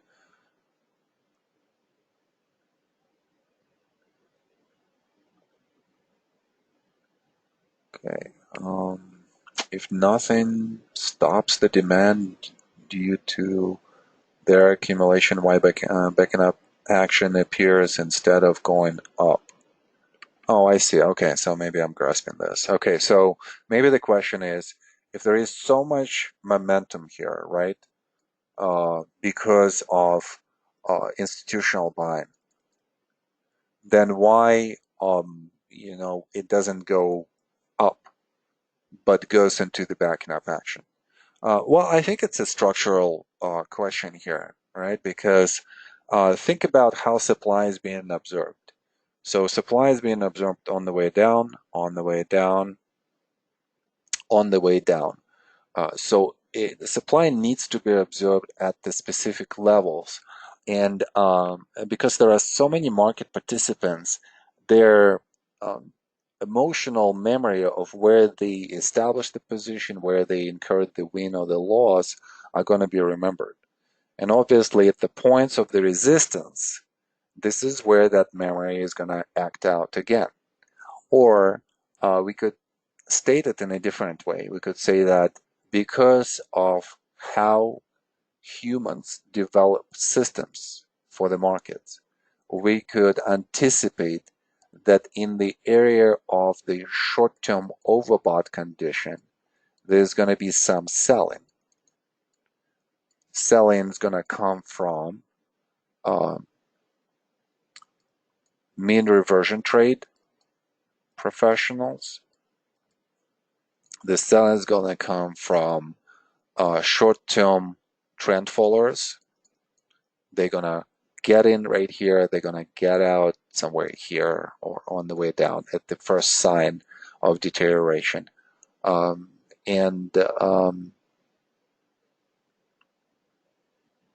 else would be selling here at this point? Public would not be selling. Public would be excited getting in. CO is already in. institutional trend followers that are long-term institutional trend followers are just gonna hold on and just wait and to see how this position or reaction is gonna unfold. So these are the predominant two groups at this point that might be selling. So they're gonna increase the level of supply at this level of the price. And that increase of the supply and selling is gonna produce what? It's gonna produce a stop in action and a short-term reaction. And therefore, this short-term reaction is going to develop a backing up action. Yeah, Eric? Is that what we wanted to hear, right? So momentum, obviously, if momentum is, if the buying is just continuous, then we would be anticipating a continuation like this. But not in a lot of cases we see that. I mean, this is more something of would be a unique situation. And I would say that in low liquidity stocks, that's a possibility where big institutions are not available and smaller players could manipulate the stock more freer. And I would say that the low liquidity stocks and the way how sometimes they just run up so much, in a lot of cases, this reminds me of the stock campaigns that Wyckoff himself was describing in the course and in his books and in his letters and magazine of Wall Street. And people like Jesse Livermore, J.P. Morgan, James Keen, and other, big traders at the time were conducting as campaigns. They could, take the stock, buy out the majority of the supply, and mark up the price this way. So this action, we are learning this in the modern world, and sometimes it's really hard to see on highly liquid stocks, but it's extremely easy to see on illiquid stocks. And therefore, illiquid stocks could be manipulated more. Okay, great. Okay, we should probably go from here. Okay, so really quick now, Ash, and let's not have any more questions on this. I really want to jump into the exercise. If we got into the position between February and March of 2003, with that being a phase C assumption, should we book a loss on a spring and then initiate new option after spring is confirmed? So the question is around like here. So let's say that we're thinking that this is phase C, which we might at that point. This could be a point of entry.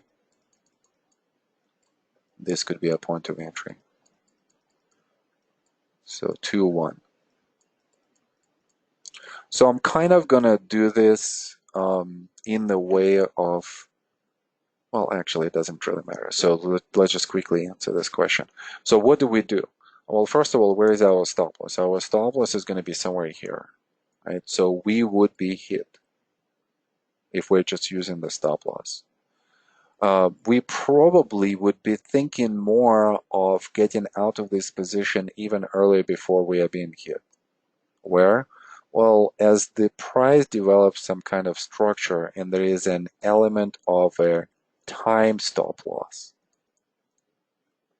Within a certain period of time, my position is still unprofitable and it doesn't work. So this is 2.5 months. Would you be getting out of this position or not? So you could have the exit just based on the time stop loss and time characteristics. That's number one. Secondly, we could get out and we could just have a loss. And this loss would be only, let's say, half of our position size. Why? Well, because we only have 2 entries. And we usually would scale in 4 segments, right? So even if it's a loss, it's only 1/2 of the position size. of course, there is a third decision here. If we're recognizing that this day had a very unusual characteristic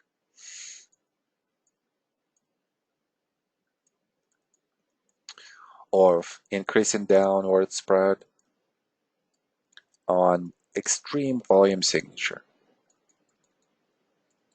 And if we analyze this bar and we're going to say that this is a potential spring, then we might keep this position on, even with the bar that comes next right here, because supply is diminishing, result is diminishing as well, and then we have a high low test. So that could be a solution number 3, but you have to be an extremely comfortable with your analysis and with the bias that you are giving this stock. So my preference is probably going to be something like this.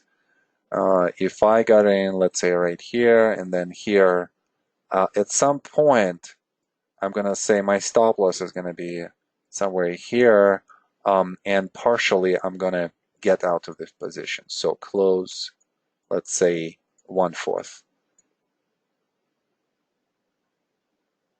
And then it still will be exposed, but not as much. And then hopefully I will go through this.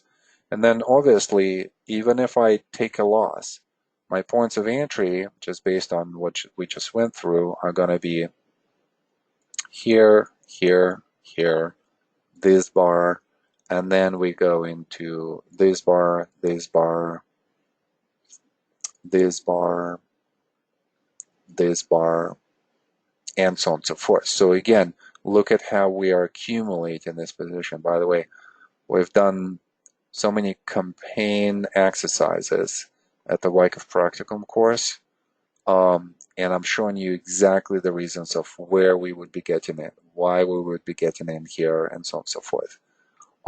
So this would be the sequence of entries, possible entries. And every time we enter, we want to enter on the point of no return. What does it mean?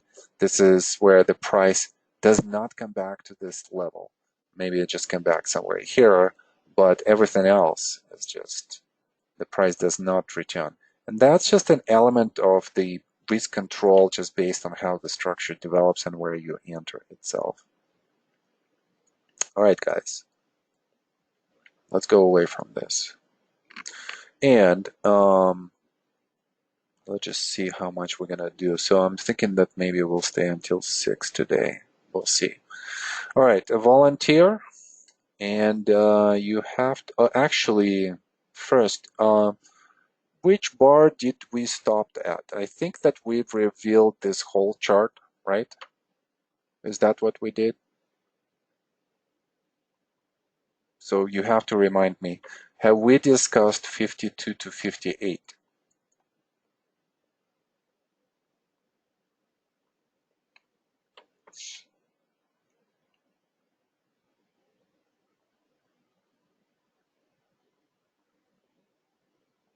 Okay, so I don't quite understand, guys. Have we discussed 52 and 58? Yes? Okay, so we've discussed that.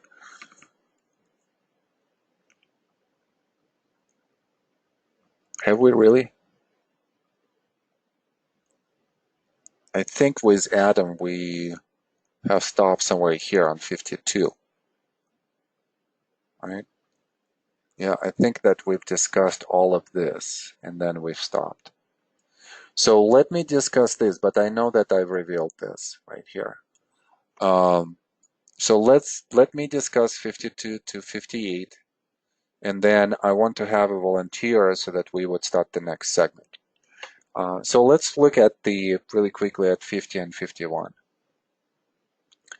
We said that after this secondary test, which was somewhat successful, look at the levels of the supply here and look at where the price is rebounding relative to the height of the range.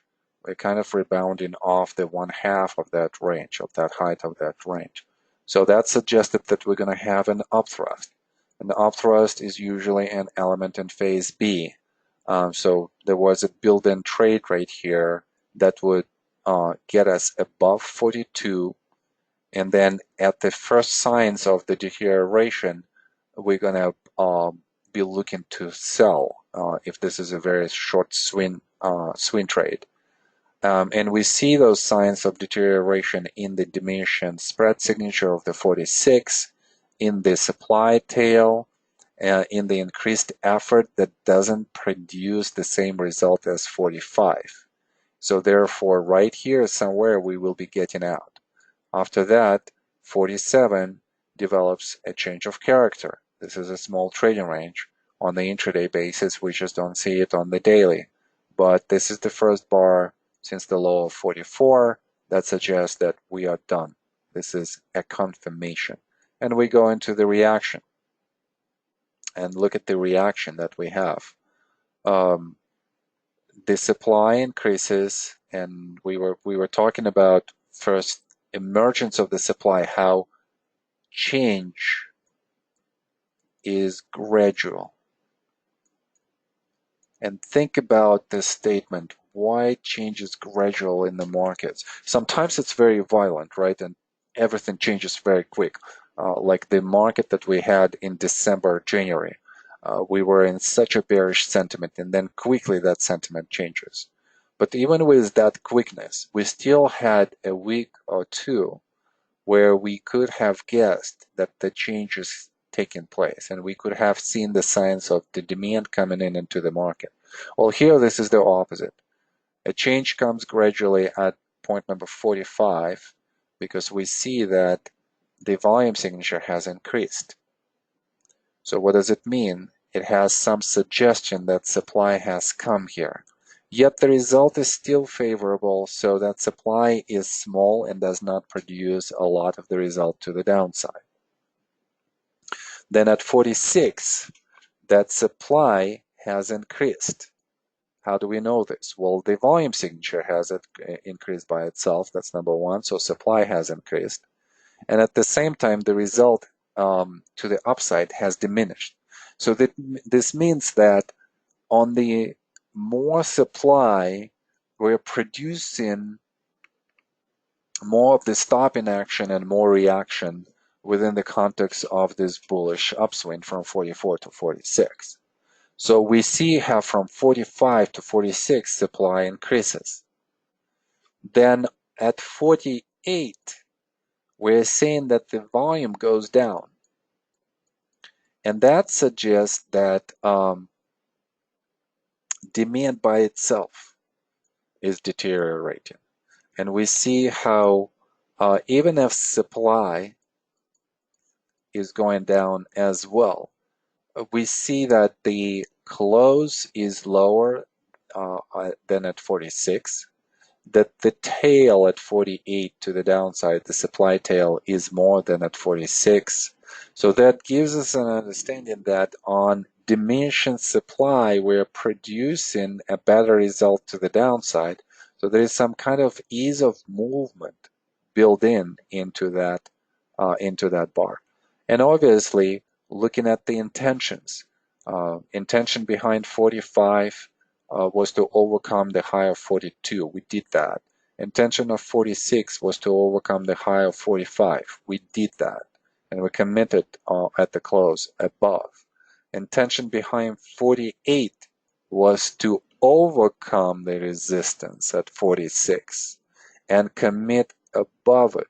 And yet we don't do that. Instead, we're closing below the close of 46. So that shows us the timing of when the price is ready to go down, because the effort and the result at this point are somewhat synced. And in the practicum, I'm going to show you, and we're going to have a couple of exercises on synchronicity between the effort and the result. And that defines the beginning of the reaction. As the reaction starts, we see that supply is present, and then on the next bar, we see that supply is present, but demand is coming in. Volume increases, and yet the result is better than the previous bar. What does it mean? That means that demand is there.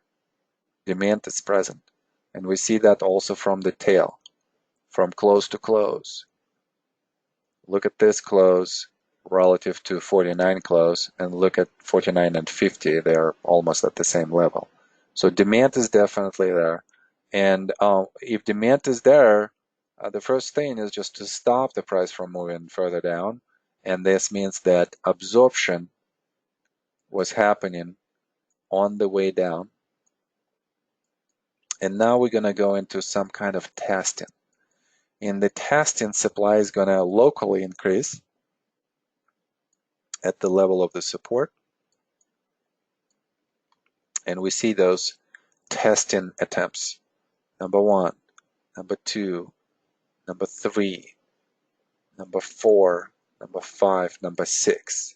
Quite a lot of tests here. And the last two bars I have in the price characteristic of a feather.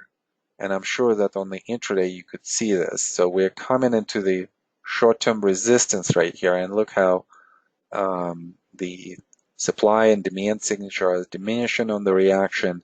There is some kind of grinding out action into the resistance. So we know that after the feather, what are we going to have? We're going to have some kind of momentum move, and that goes into 52. Now right away, I'm thinking here that 52 is probably going to be analogous to 45 and 46 if I combine these two bars together. So look at that.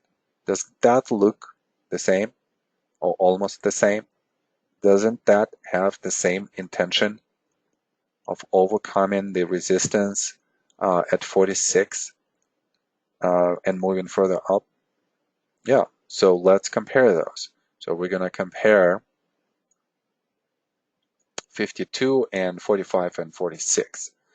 And here, obviously, right away, a question is going to be, should we compare the volume signature cumulatively? Or should we compare it just, on absolute basis? And we could do both. In this case, I mean, obviously, we know that cumulatively there's going to be more effort right here to push the price up, less effort here. But I would use probably just an absolute value.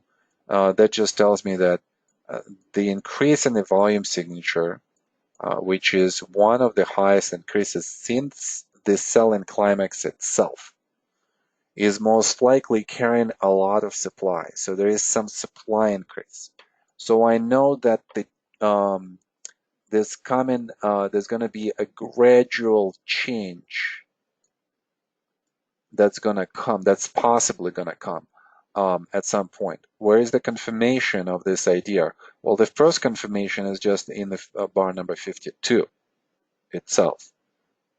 Even though it looks bullish, and this is where amateurs are going to make a mistake. And this is the whole game for institutions. Amateurs are getting excited. Weak hands are getting excited at 52. It looks bullish. By the conventional technical analysis, look at the volume signature. Does the volume confirms the price action? Yes.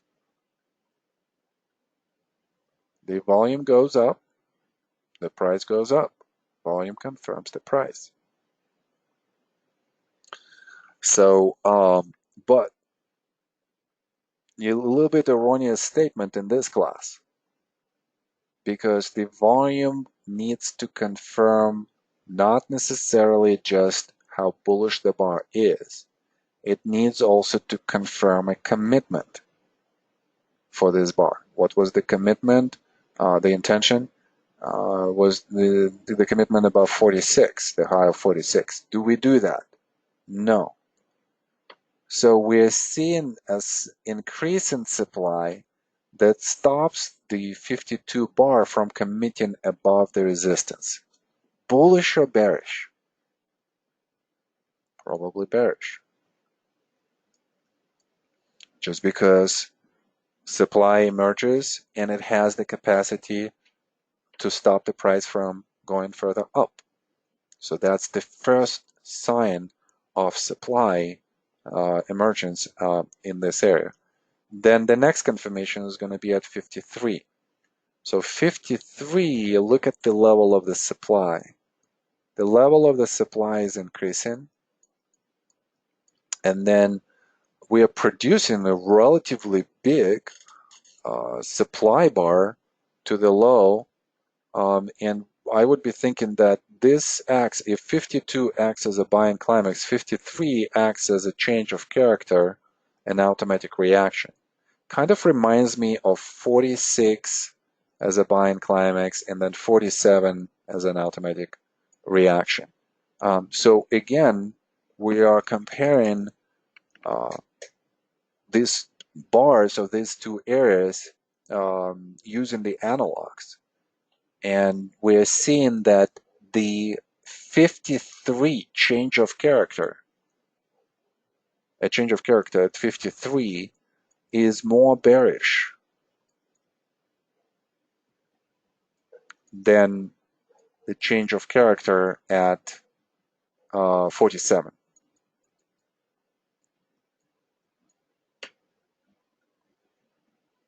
Multiple conclusions can come up out of this. We have not overcome the resistance at 46, 48. We stopped. Then we tried to overcome, we gapped up on 53 and then instantly went down. And that change of character is so much more than at 47. So what kind of deductions could we have here?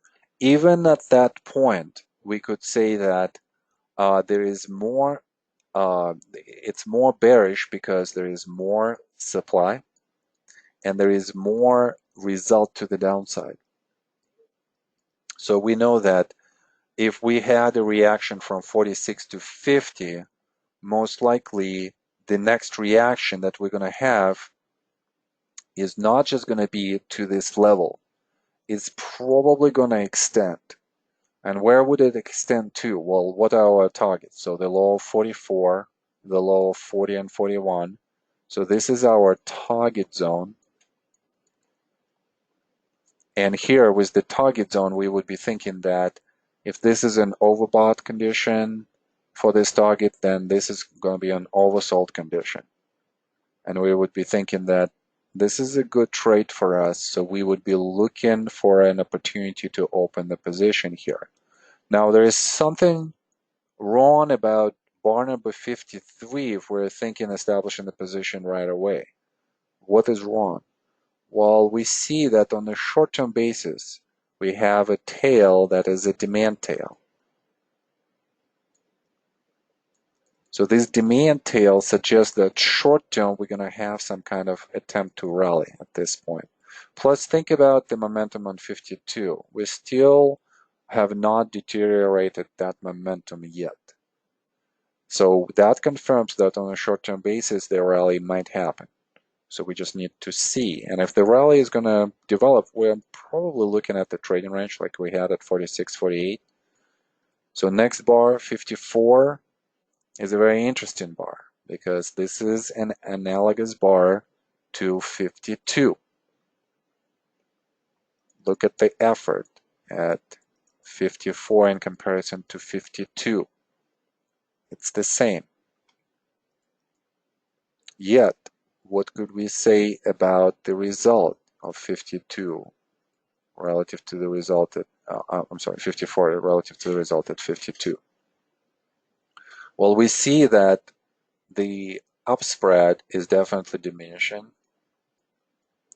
We see that the close to spread is deteriorating as well. We are seeing a tail here on this bar where we didn't have any tails at the top of the spread at 52. So that suggests some kind of supply or deterioration of the demand, and with the volume signature, most likely increase of the supply. So we're even thinking that there is more supply at 54 than at 52, just because of how result is being shown to us. We also look at the close to close. And we are seeing that definitely in the case of 52, there is more progression from close to close. So again, deterioration. And then the intention was obviously the same as the bar number 46, the same as the bar number 45, the same as the bar number 52, the same as the bar number 53. The intent is to commit above the level of the resistance, and we still cannot do this. And now commitment line is slightly higher even. But even if we use 46 as a commitment line, we're closing below it. So therefore, no, intention was not fulfilled. So all of this is extremely bearish, and the result of bar number 54 is deteriorating of the bar number 52. So now we know that most likely we're going to have some kind of reaction. There is still some momentum on bar number 54. We might assume that, we are in the trading range at this point. We would be looking at the phase analysis and so on and so forth. And then bar 55 comes. So if we said that 54 is more bearish than 52, then 55 is much more bearish than any of these two bars. Why? Well, because the effort is almost the same or just slightly below. Just slightly below or equals the previous efforts here. And yet the result is so much smaller. We don't have the same type of spread. It's very condensed, diminished. We are not closing above the high of the 54 bar. And that suggests that the intention was not fulfilled. And that's bearish by itself. So this 55 is a much more bearish bar than 52 and 53. And therefore, again, change happens gradually. And the reason why it happens gradually is because there is no way that the CO or professionals could unload their positions instantly. If they do, they're going to influence the price in such a way that we're going to see more of this type of movement out of this place. Here at the top, they're trying to sell in such a way that would not move the price significantly down before they get rid of the stock. And then what comes next? 56 has a deteriorating supply signature. And that's again going to be something confusing to a lot of amateur traders. Why? Well, because first of all, they're not going to see supply at 52. They're going to miss increased supply at 54. They're going to miss supply at 55. And then when the down bar happens and they see that, okay, well, maybe there is a deterioration, decrease in supply, and it's still within the context of the uptrend. We're close to this long-term support. So, I should get in here, or I should add. And obviously they will be mistaken, because we know that all of this, up bars contain supply signature in the volume signature. So therefore, what is 56 then? Because now that we're thinking what has happened, we're seeing supply, supply, supply, supply, and then lower supply. And yet what happens? We are actually committing at the close of the 56 below the level of the bar of 55, which was the last attempt to commit to the upside. So we have not experienced this yet, right? Look at this bar right here, 52. Do we have a close below? No. Look at this bar, 53. Do we have a close below? No. 54? No. 55. So I'm only going through the bars that had some supply signature in it. Yes, for the first time we have that. But it happens on the diminishing supply signature.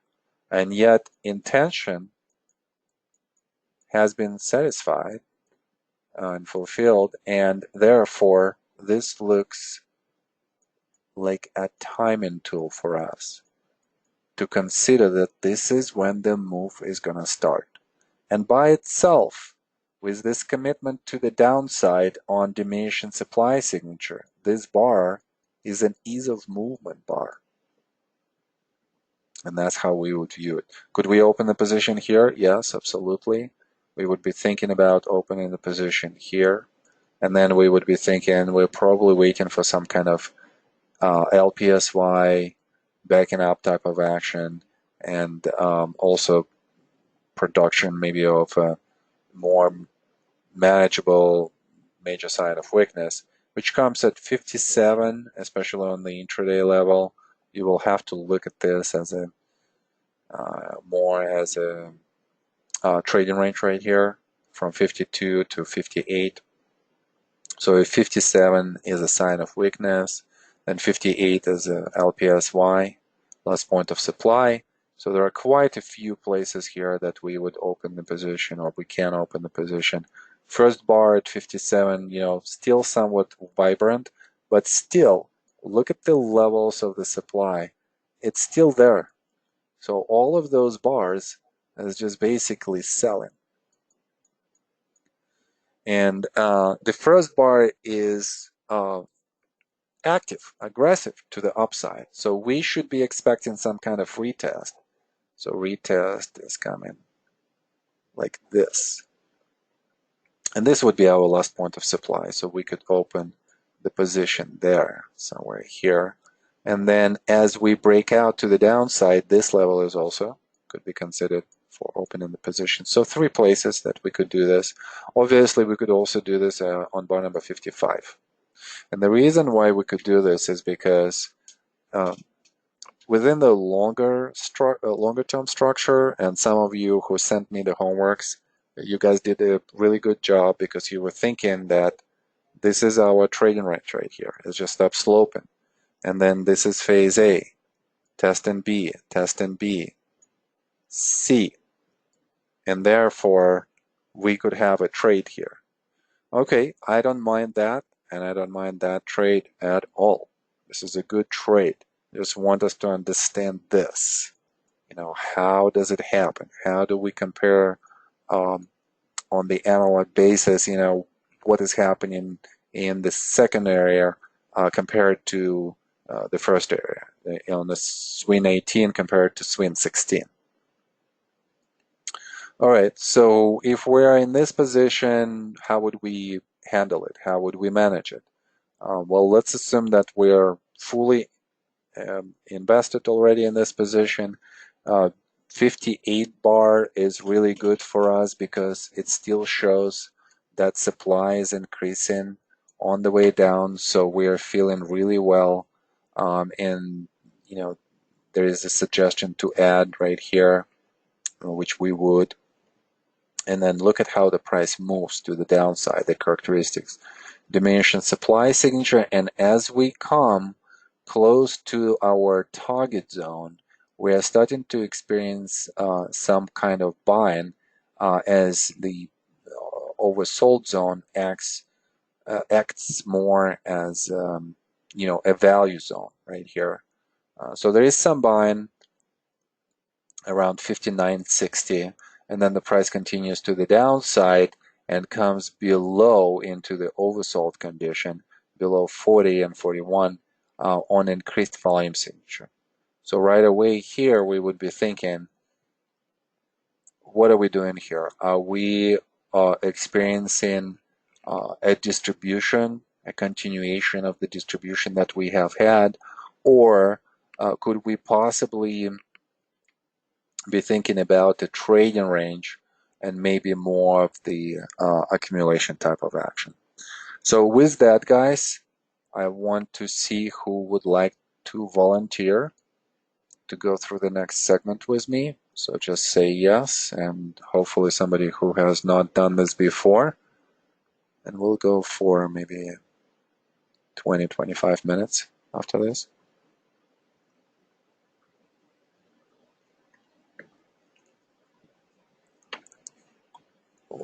I'm waiting, waiting, still waiting, still nobody is saying yes. Now I'm curious about why nobody is saying yes.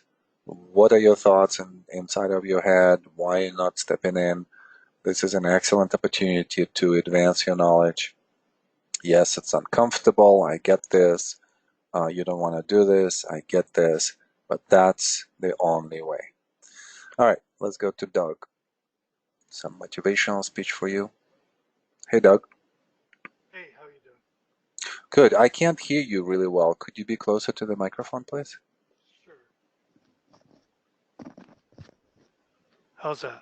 Much better. Much better, Doug. All right, so I stopped the analysis at around 61, and I said that there are probably a couple of scenarios where either looking at the distribution, and this is just, a first move or like a second big move to the downside. And the second scenario, maybe we're in the trading range and we need to define the bias of this trading range. Let me ask you a more general question. How would you approach this puzzle? How would you approach this problem?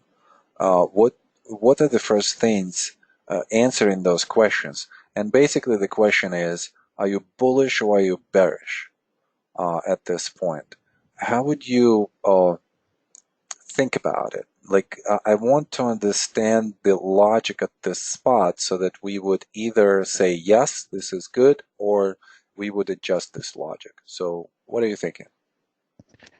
Well, at point 61, although it is a bullish bar and it's finishing near the top on its close, it's still, in terms of the recent activity, it hasn't really accomplished very much yet. There is some demand. I guess the other factor that I'd look at is there is a fairly big Doug, I lost you. Sorry, I hit the button.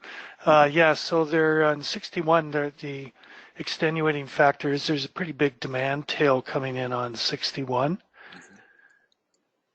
But again, its close is really not really moving too far up, and the two previous, bearish bars, it hasn't really accomplished a whole lot there. Okay, so therefore the bias The bias to me is still bearish. still bearish. Okay, so let me ask you another question. It kind of like a continuation question. For the bearish bias, what do we have to see from the price and the volume signature as well to confirm this assumption? So what would be kind of like the next, how would the price structure unfold next if this is a bearish scenario? Well, there is, that bar at 61 has one of the highest volume signatures, which indicates there's still a fair amount of supply that is present. Mhm. Okay, but I'm asking you, if you're thinking about the bearish bias, how would the structure develop after this? Would it go down right away? Would it consolidate? What should happen here and why? Okay, my just looking at it, although that bar at 61 again has, as I said, some demand tail, it's the level of activity which makes me think as it goes forward, yes, there will be a reaction, but how strong that reaction will be, it doesn't look like it would be very strong. So You mean after 62? up to 62, sort of that swing, what is that, swing 20 we're calling it. Oh, okay. So the reaction to the upside. Okay. Right. Okay. So So, there is likely, because there has been some stopping action by bar 61, mhm. but it's with the large volume signature, it makes a little bit questionable of how far that any reverse rally is going to rise. Speculate. I'm trying to extract this information from you. Speculate as to what's going to happen after 62. I'm speculating that it is going to resume its downward trend.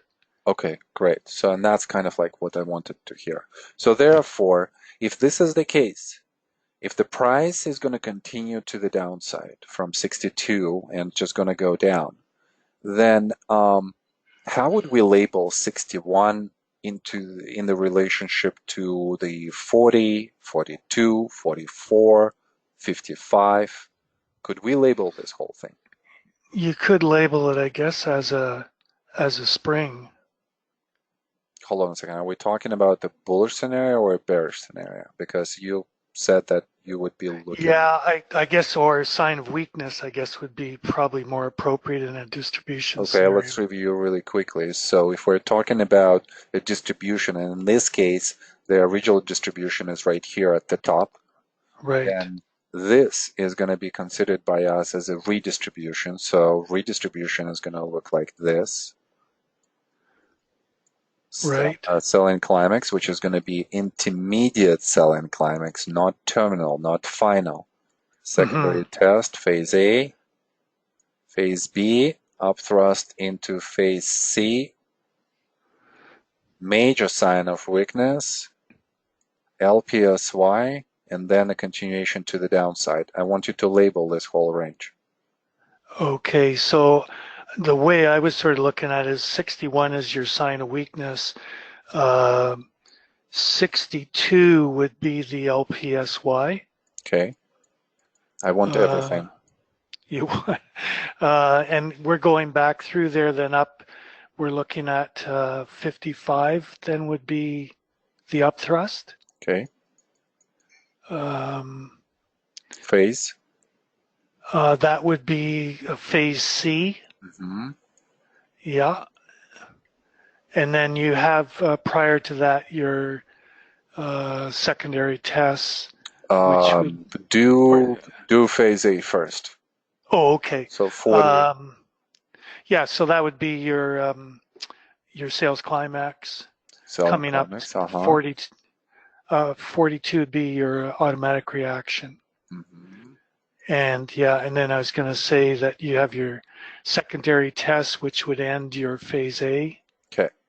So see how simple this is, Doug, right? So phase C, define phase C, define phase A. Everything is between is B. You don't have to think about what's in B here unless I'm asking you here, like identify 46, 48. So just a small shortcut for you. Okay, so yeah, it looks like it, right? So here is a schematic. Here is how it looks. Now, let's talk about characteristics, right? So I want to extract from you the information on the major sign of weakness and LPSY. Okay, so major sign of weakness, obviously in phase D, are going to have what type of the characteristics? It's going to have broken the support. Okay, so but in which way? In which way? Because we could break support with the spring as well, and our conversation here is going to be more about this major sign of weakness or as spring, right? So something like this. So what we in both cases we will go below the support level. So I want to establish the level of commitment, price commitment that major sign of weakness will have in comparison to a spring. Yeah, just looking at this chart, I mean, one of the characteristics on the spring would be that it does, which is happening here, is it doesn't last very long below the support, and there is a change of character. Okay, so you kind of jump in forward. I understand your logic there, but I want us to stay on this thought for now because that might, I see that you understand this, but I want others also to understand as well. So major sign of weakness is going to commit down in which way in comparison to the spring? You said that commitment of the spring is going to be, let's just call it temporary. Yeah, I guess perhaps you're saying there is that you have the commitment is to the downside to the close. Would that be Yes, by the commitment, we are looking at the close. right? And we usually would like to see that commitment, right? So let's talk about the commitment. That's okay if we're reviewing this, guys, because we need to. Okay, so commitment. How would we measure the commitment? This is a temporary commitment when the price just commits with one close. This is going to have a progressive commitment to the downside where we have multiple closes that are below the levels of short-term commitment between the bars here. So 3 closes. So this is more of the temporary commitment. And this is, and then another one, a bar like this. So imagine a bar like this. This is more of the attempt to commit. So it tries to commit on the intraday level. We see this from the tail of the bar, but it doesn't close below the support.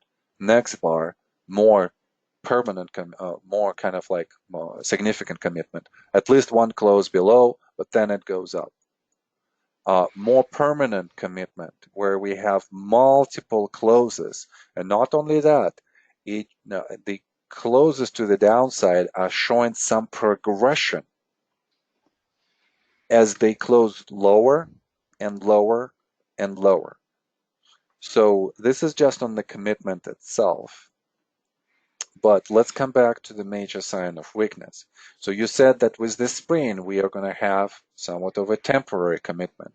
Maybe one close, maybe this is an attempt to commit to the downside. Now, what kind of commitment to the downside would we have with the major sign of weakness? Well, it's a longer duration. Okay, so stays It stays below the level of support for a below longer duration. support longer. And this usually is going to mean that you might have multiple closes. Right. Which I guess in this case you have 3 as it looks. Well, 3, again, maybe 4. we're only talking about the progression of the commitment. If we have any up bars in between these 3 closes here on the commitment, we're still going to count 1, 2, and 3. Why? Because those are the most important bars for us below the support. Are we staying below the support? And are we progressing lower below the support? So let's say multiple closes, but the idea that you said that staying below the support longer is the correct one. Because if we're going to have multiple closes below that would suggest that we're staying below that price, that support level. Okay, so what other characteristics? Don't think about this right now. Don't compare this. Don't think about the spring. Don't think about the major sign of weakness. Let me teach you. What is the next characteristic that we would be looking at on the major sign of weakness that would tell us that, yeah, this is a major sign of weakness and not necessarily a spring? And I'm going to give you a hint here. I want you to look at the characteristics of the move to the downside from 55 to 61. What would be the characteristic of a major sign of weakness as the price moves down? Would it be accelerating to the downside? But I guess that applies also to a spring. So. But there might be a slight distinction there. Look at 37 to about 39, right? So this is a sign of weakness. You could use this as an analog here in your comparison. So what does this spread do? Okay, so the spread is it is increasing. Yes, increasing relative to what we've seen, let's say 33 to 35. Right, which is happening in this particular case also. Okay, where exactly? What are you comparing it to? So let's look first. Hold on. Don't rush. This is very valuable. Uh, what spread are you looking at, downward spread from 55 to 61? If you would average all of the downward spreads in this area, what do you think the size of the downward spread would be? It looks like it would be around the size of the major sign of weakness bar. Like this one right here? Yeah, Yeah, probably will be something like this, right?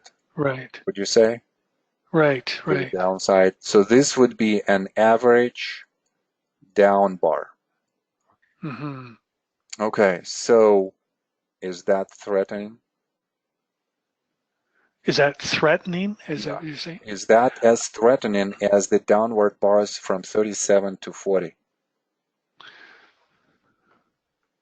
No, Is it the same size as 43, 49, and 53? no. Okay, so then what other characteristics do we need for the major sign of weakness here to show us that indeed this is a major sign of weakness? We said it's in the spread, but also it should be in the volume signature, right? So we see Right. how the volume starts to increase here. And this is slightly different. This is more, comes as an ease of movement. And even if we said ease of movement here at 56, look how different this is of movement in the distribution formation here from 33 to 37. It's definitely a larger, a lot more volatility and a larger spread in those bars Yeah, there. if we would compare two swings, we would compare a swing from 37 to 40 with the swing from 55 to 61. Which one is more bearish and which one is more bullish? Or let me rephrase this. Well, Which one is more bearish and which one is less bearish? well, definitely the 37 to 40, what is that, 41, is more bearish. Yeah, so we want basically to see the volume increase on the major sign of weakness. Why? Because we want to see selling, increasing Right. selling. Do we see a substantial increase in selling in this area? So look at, let's say, 58 Yeah. as the bar that does have some selling. Hmm. Which bar else here do you see a substantial selling? I'm going to be extremely detailed here because I want you guys to get this, and Doc, I want you to see this as well. 56, does it has a lot of selling? No, it doesn't. Okay. Uh, first downward bar after 57, this one right here, does it has a lot of selling? No, it's small again. Okay, so 58 we discussed. Yes, there is some Right. selling. Mm. Okay. And then next bar to that. Yeah, same thing. It's relatively small, What's but the it is intention increasing. behind this bar? Uh, the intention would be to go beyond bar 58, which it did. Well, here It's to the downside. we see that there is an attempt to rally here. So in reality, this volume signature is showing us an increase in the demand. And the demand comes because of this bar right here. This is where they bought in before. So someone's thinking, I'm going to do the same. I'm going to buy at this level because this is an area of the support, and then the price is going to go up. They're lucky for like a moment there that the price goes up, and then it's being sold into them again. So we can't really say that this is a lot of selling. Some buying is behind that as well. Okay, what about the next three bars or the next four, down bars? Yeah, the volume is down. I was looking at it from that intermediate bar 2 after 58 as there's an increase in volume happening up to Okay. 61, but Don't go away then, from me. Don't go away from me. Just okay, stay so, with me. Stay with me. yeah, So, because there are so many details, if we're gonna just side note, we're gonna lose the logic here. So, looking at this volume signature, is there a lot of sell-in on the way down as we go down? Probably not. not, yeah, Probably not. Then we go into the 50, 59 to 60 area. There are attempts to rally. So some demand starts to right, occur here. So here's a function of the demand. And we're still failing, but are we failing on the increased supply that's coming in? not at this point. Demand is increasing and the volume signature locally increased, but it's not as much as what selling we have had before. So selling is going down. So we kind of see through the progression of this reaction that the selling is actually going down. So now let's combine everything. And again, just kind of stay with me. We've said that we need to see what's going to happen with the commitment below the support. We see only one close below, and then the price recovers. And recovers relatively quick, right?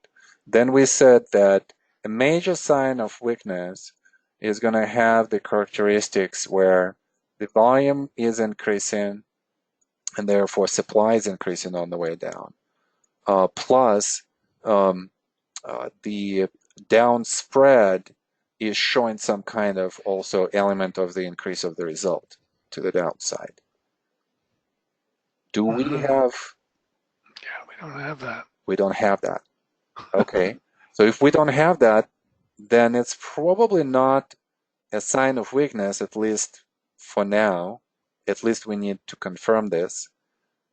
Then probably we're thinking that this could be a potential spring. Mm-hmm. Okay, so now again, we're not done. So guys, don't think that we've defined this. Doug, let's talk about this spring. What kind of structure this spring would have around the support? So we are committing to the downside, and then what should happen after the spring? It should, as the name implies, it should spring. There should be a reverse Mm-hmm. to Okay. the upside. Okay, so we have that. So that's the first confirmation. The price temporarily commits below the support, has some kind of demand signature on both of the bars, Right. and the price comes back into the trading range. So we are confirming a couple of things here. Number one, short commitment, temporary commitment to the downside. Number two, emergence of demand. Number three, coming back into the trading range Trading above the range. support. Number four, what should happen after that comeback? It should test. Test. So we are waiting for a test to happen. If test happens, this is going to be another confirmation that this was a spring. What is the next one? After that, Yes. then it should rise through the trading range Yes. So to some sort of sign of this strength. commitment below this local resistance that is being created between the low of the spring and below of the test, this high right here, I'm going to give a name to that because this is such an important localized high right here. If we have a local breakout of that, it's going to act as a confirmation, final confirmation that this was a spring. Mm-hmm.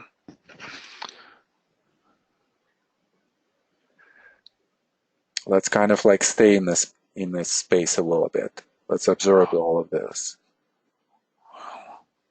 Okay, so we're thinking that does not look like a major sign of weakness. We might still be mistaken.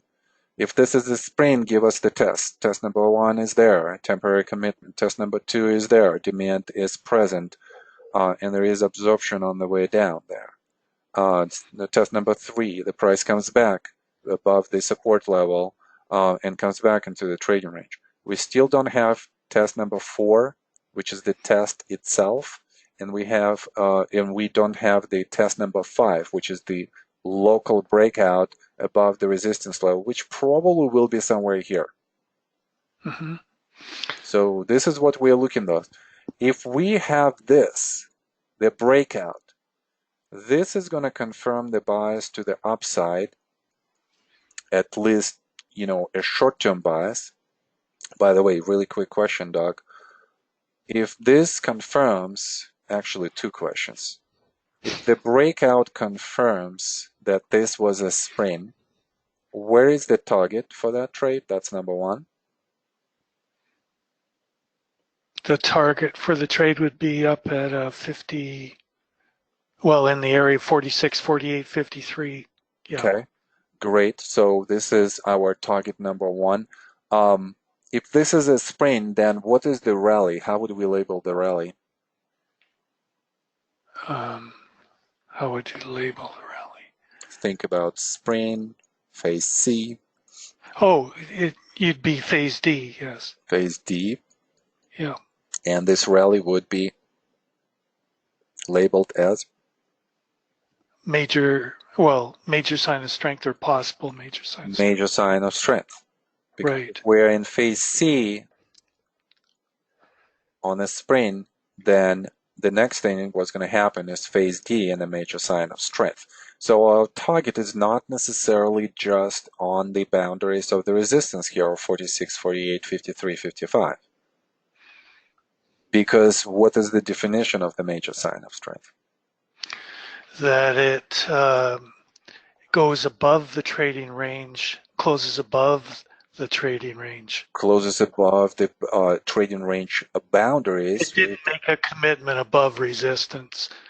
It makes a commitment above resistance. Exactly. Excuse me. Right, exactly. So the major sign of strength, in comparison to all of the upthrust that we had before, would travel through the trading range, starting with, at the lows of phase C, would commit above the area of above the resistance cluster that was created in phases A and B, and then would come back into the area of that resistance. Now that is going to act as a support. So we have a target number 2 as well, somewhere here. So 2 targets. So that was the question number 1. Secondly, if that were to unfold, where would we open a position? You'd be opening a position after 60. Oh, after that test. After the test. The first test. Where right. else? Okay, so number 1. Right. Well, up at the backing up action that will hopefully occur. You mean right here? Yes. Okay, but before that, are there any other places? I guess perhaps after it passes the level of 62, you might enter. Absolutely. This breakout acts as a confirmation, as we said, right? Right. And this confirmation equals just a point of entry for us. Why wouldn't we get busy here with this trade at this point?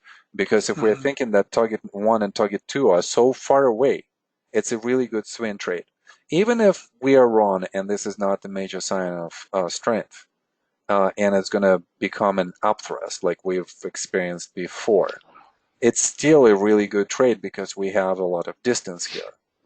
This was a very quick trade. We probably might not even consider this. This trade was not was quick, and also we might not consider it because within the contextual structure of where we are, phase B, we're not necessarily that happy about this. But this was a good trade, and then this could be a good trade. So these are the 2 swing trades within the context of the structure. And then when we are in this position, and if the major sign of strength characteristics are going to unfold, like what we've done with the major sign of weakness comparison to the spring with Doug, we're going to do the same process when we're going to look at that rally, and we're going to say, are there characteristics of a major sign of strength as the price moves up? are there definitional characteristics of the major sign of strength as the price approaches the resistance? Is there any supply that is starting to emerge in this place? And if it does, what's the rate of absorption for that supply in this higher level? And then we'll go through the same process that we've done at 61 with the major sign of weakness in the spring. So therefore, on the way up, we do have quite a few opportunities to establish this position. The test itself could be our first point of entry. The breakout above 62 could be a second point of entry. Any type of significant bars to the upside as a sign of strength bar could be also another point of entry. So we could potentially have maybe like 2-3 points of entry here. That's number one. We definitely want to slow down as we're approaching the resistance because we don't know if supply is going to come or not. We'd rather wait, as Doug has said, for the backing up action or a confirmation of that. So that's going to be kind of like our strategy. Okay. Well, Is there, between 61 and 62, what sort of threw me off is the declining volume signature. And that's what made me think that it was not a spring. Yeah. Okay, well, let's definitely address this. And then we have one more point I want to show you guys, where we are with that. And that's going to be your homework. We definitely going to go much faster next time. Doug, don't think that this is you. Everything that you and I have done is fantastic. That's great. Thank you very much. Yeah, because you brought up correct thoughts and we adjust, correct in a way of your thoughts produced correct questions. And it was great how we went through all of this because the logic was presented, so we could be mistaken, guys, and it's not a huge mistake to be mistaken in our analysis. It's a huge mistake not to analyze it and then not to adjust ourselves in the logic. So, and that's exactly what we've done here. But let's come back to the question that Doug is asking. The volume signature is diminishing. So therefore, what is happening with the supply, Doug? The supply is diminishing. What is happening with the demand? The demand would either be the same or is diminishing somewhat. Actually, it'd have to be increasing a little bit, otherwise it wouldn't go up.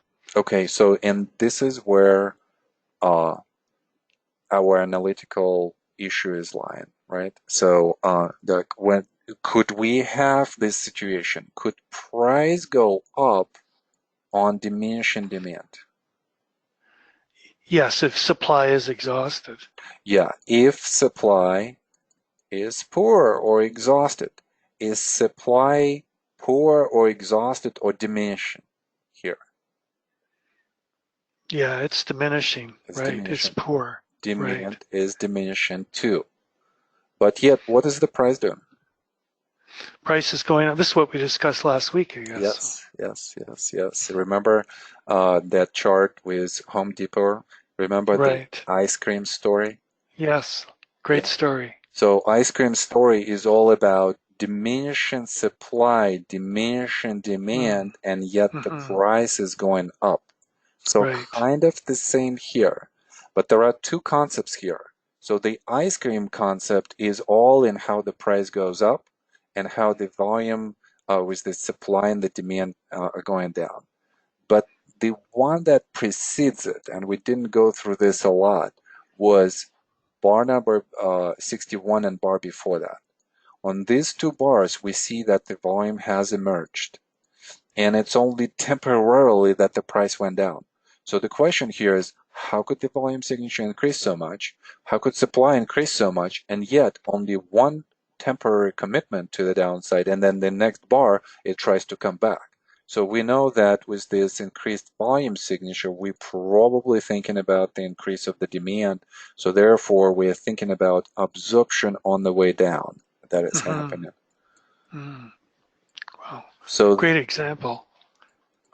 so then we are observing the supply on the way down, and then supply is exhausted, it's diminishing, and demand is diminishing only because it has come here. It's enough, Right. it's sufficient. There is no more need for additional demand, at least at this point. Unless supply emerges, and then demand might come back and emerge again. If the CEO is thinking that this is a good value for me here and this is a good selection. And at 62, that doesn't happen, does it? The supply doesn't increase uh, tremendously. So. No, there is nothing. So if we would be considering this as a test, we probably would say it's a successful test. The test Mm-hmm. is happening above the support. The test is happening as a high, low. We obviously need to reverse that. We had, a short-term high right here, and supply is one of the lowest supply signatures on this chart, and one of the lowest signatures since the selling climax. So it looks like a good test at this point, at least for now. So, Doug, that's the main point for you, just on a kind of like personal level, right? And personal, I mean like for you on an individual level. The price might advance when demand is diminishing, and that would be the function of exhausted supply. Mm-hmm. And we definitely want to combine that concept with the absorption on the way down that we see from this volume signature right here. Then also add the layer of the structural analysis, characteristics of the major sign of weakness in comparison to a spring. And that kind of brings me, I'm going to make a note. I'm going to make a slide for maybe next cycle where major sign of weakness is compared to a spring, and then upthrust is compared to a sign of strength. And I think that could be, a better explanation. What else, Doug? So it's all contextual, isn't it? It is. Yeah, of Yeah. course. Yeah, that the context is always going to be a layer for us. So we're going to Right. have the layer of interpretation of the bars, volume bars, and price bars. We're going to have the layer of the context in terms of labeling. We're going to also have the context of swing analysis, like we did from 55 to 61 compared to 37 to 41. There's going to be also the layer of uh, characteristics of the specific Wyckoff events. So the comparison, right? So how it should look like. And that's why I'm saying to you guys that all of the material that we've learned, from the first months, you gotta review, you gotta go back there, you gotta pull out from your library of slides, that slide on major sign of weakness and a spring. What are the differences? How do I actually, interpret it here, and so on and so forth. Okay, great. Um, Doug, one more thing here. Let's see what happens next. Okay, so here we're gonna start next time with this slide, but what I want to talk to you quickly here is actually let me just pose this as a question for the homework. And obviously the homework, guys, is just to watch this segment again of the exercise segment, rewatch it and make notes, send those to me. But the homework question is gonna be this. Bar number, I'm extremely interested in bar number 64 and 65. Those are the breakout bars. Are we entering the position on these bars or not? So let's make this a homework. And this is where we're gonna stop today. Would you be entering this on these two bars, on the breakout bars? Because our strategy was a sprint, a test, and we are buying here on the breakout. So the question is, would we be biased on bar number 64 and bar number 65? Doug, again, that was a really good job. And I commend you for stepping in and being in that maybe uncomfortable zone, but going through this and learning and staying with the logic of it and kind of like finishing this. So really good job. Thanks a lot. That was great. Okay. All right, guys, this is it for today. Don't forget the homework. And definitely we're gonna continue next in the next class. I think we're gonna have less of the theoretical material in the next class. I want to finish this exercise. If you can believe, I have 30 more slides on this, 30 plus slides on this. So at some point we're gonna go really fast. A question here from Nilesh. Could you please upload power slides for this exercise? So usually we provide you guys with what? With the PDF? Is there a difference for you, Nilesh, between PDF and the power slide? I could definitely do that. You mean the homework power slides? Okay, yeah, I could do that. I could do that. I probably should do this in a slightly different way, but yeah, I could definitely see how it's easier than the PDF. I'm just thinking about all of these numbers because in the PDF it's different, but I'll probably just copy paste it and still paste it into the PowerPoint. So yeah, thank you.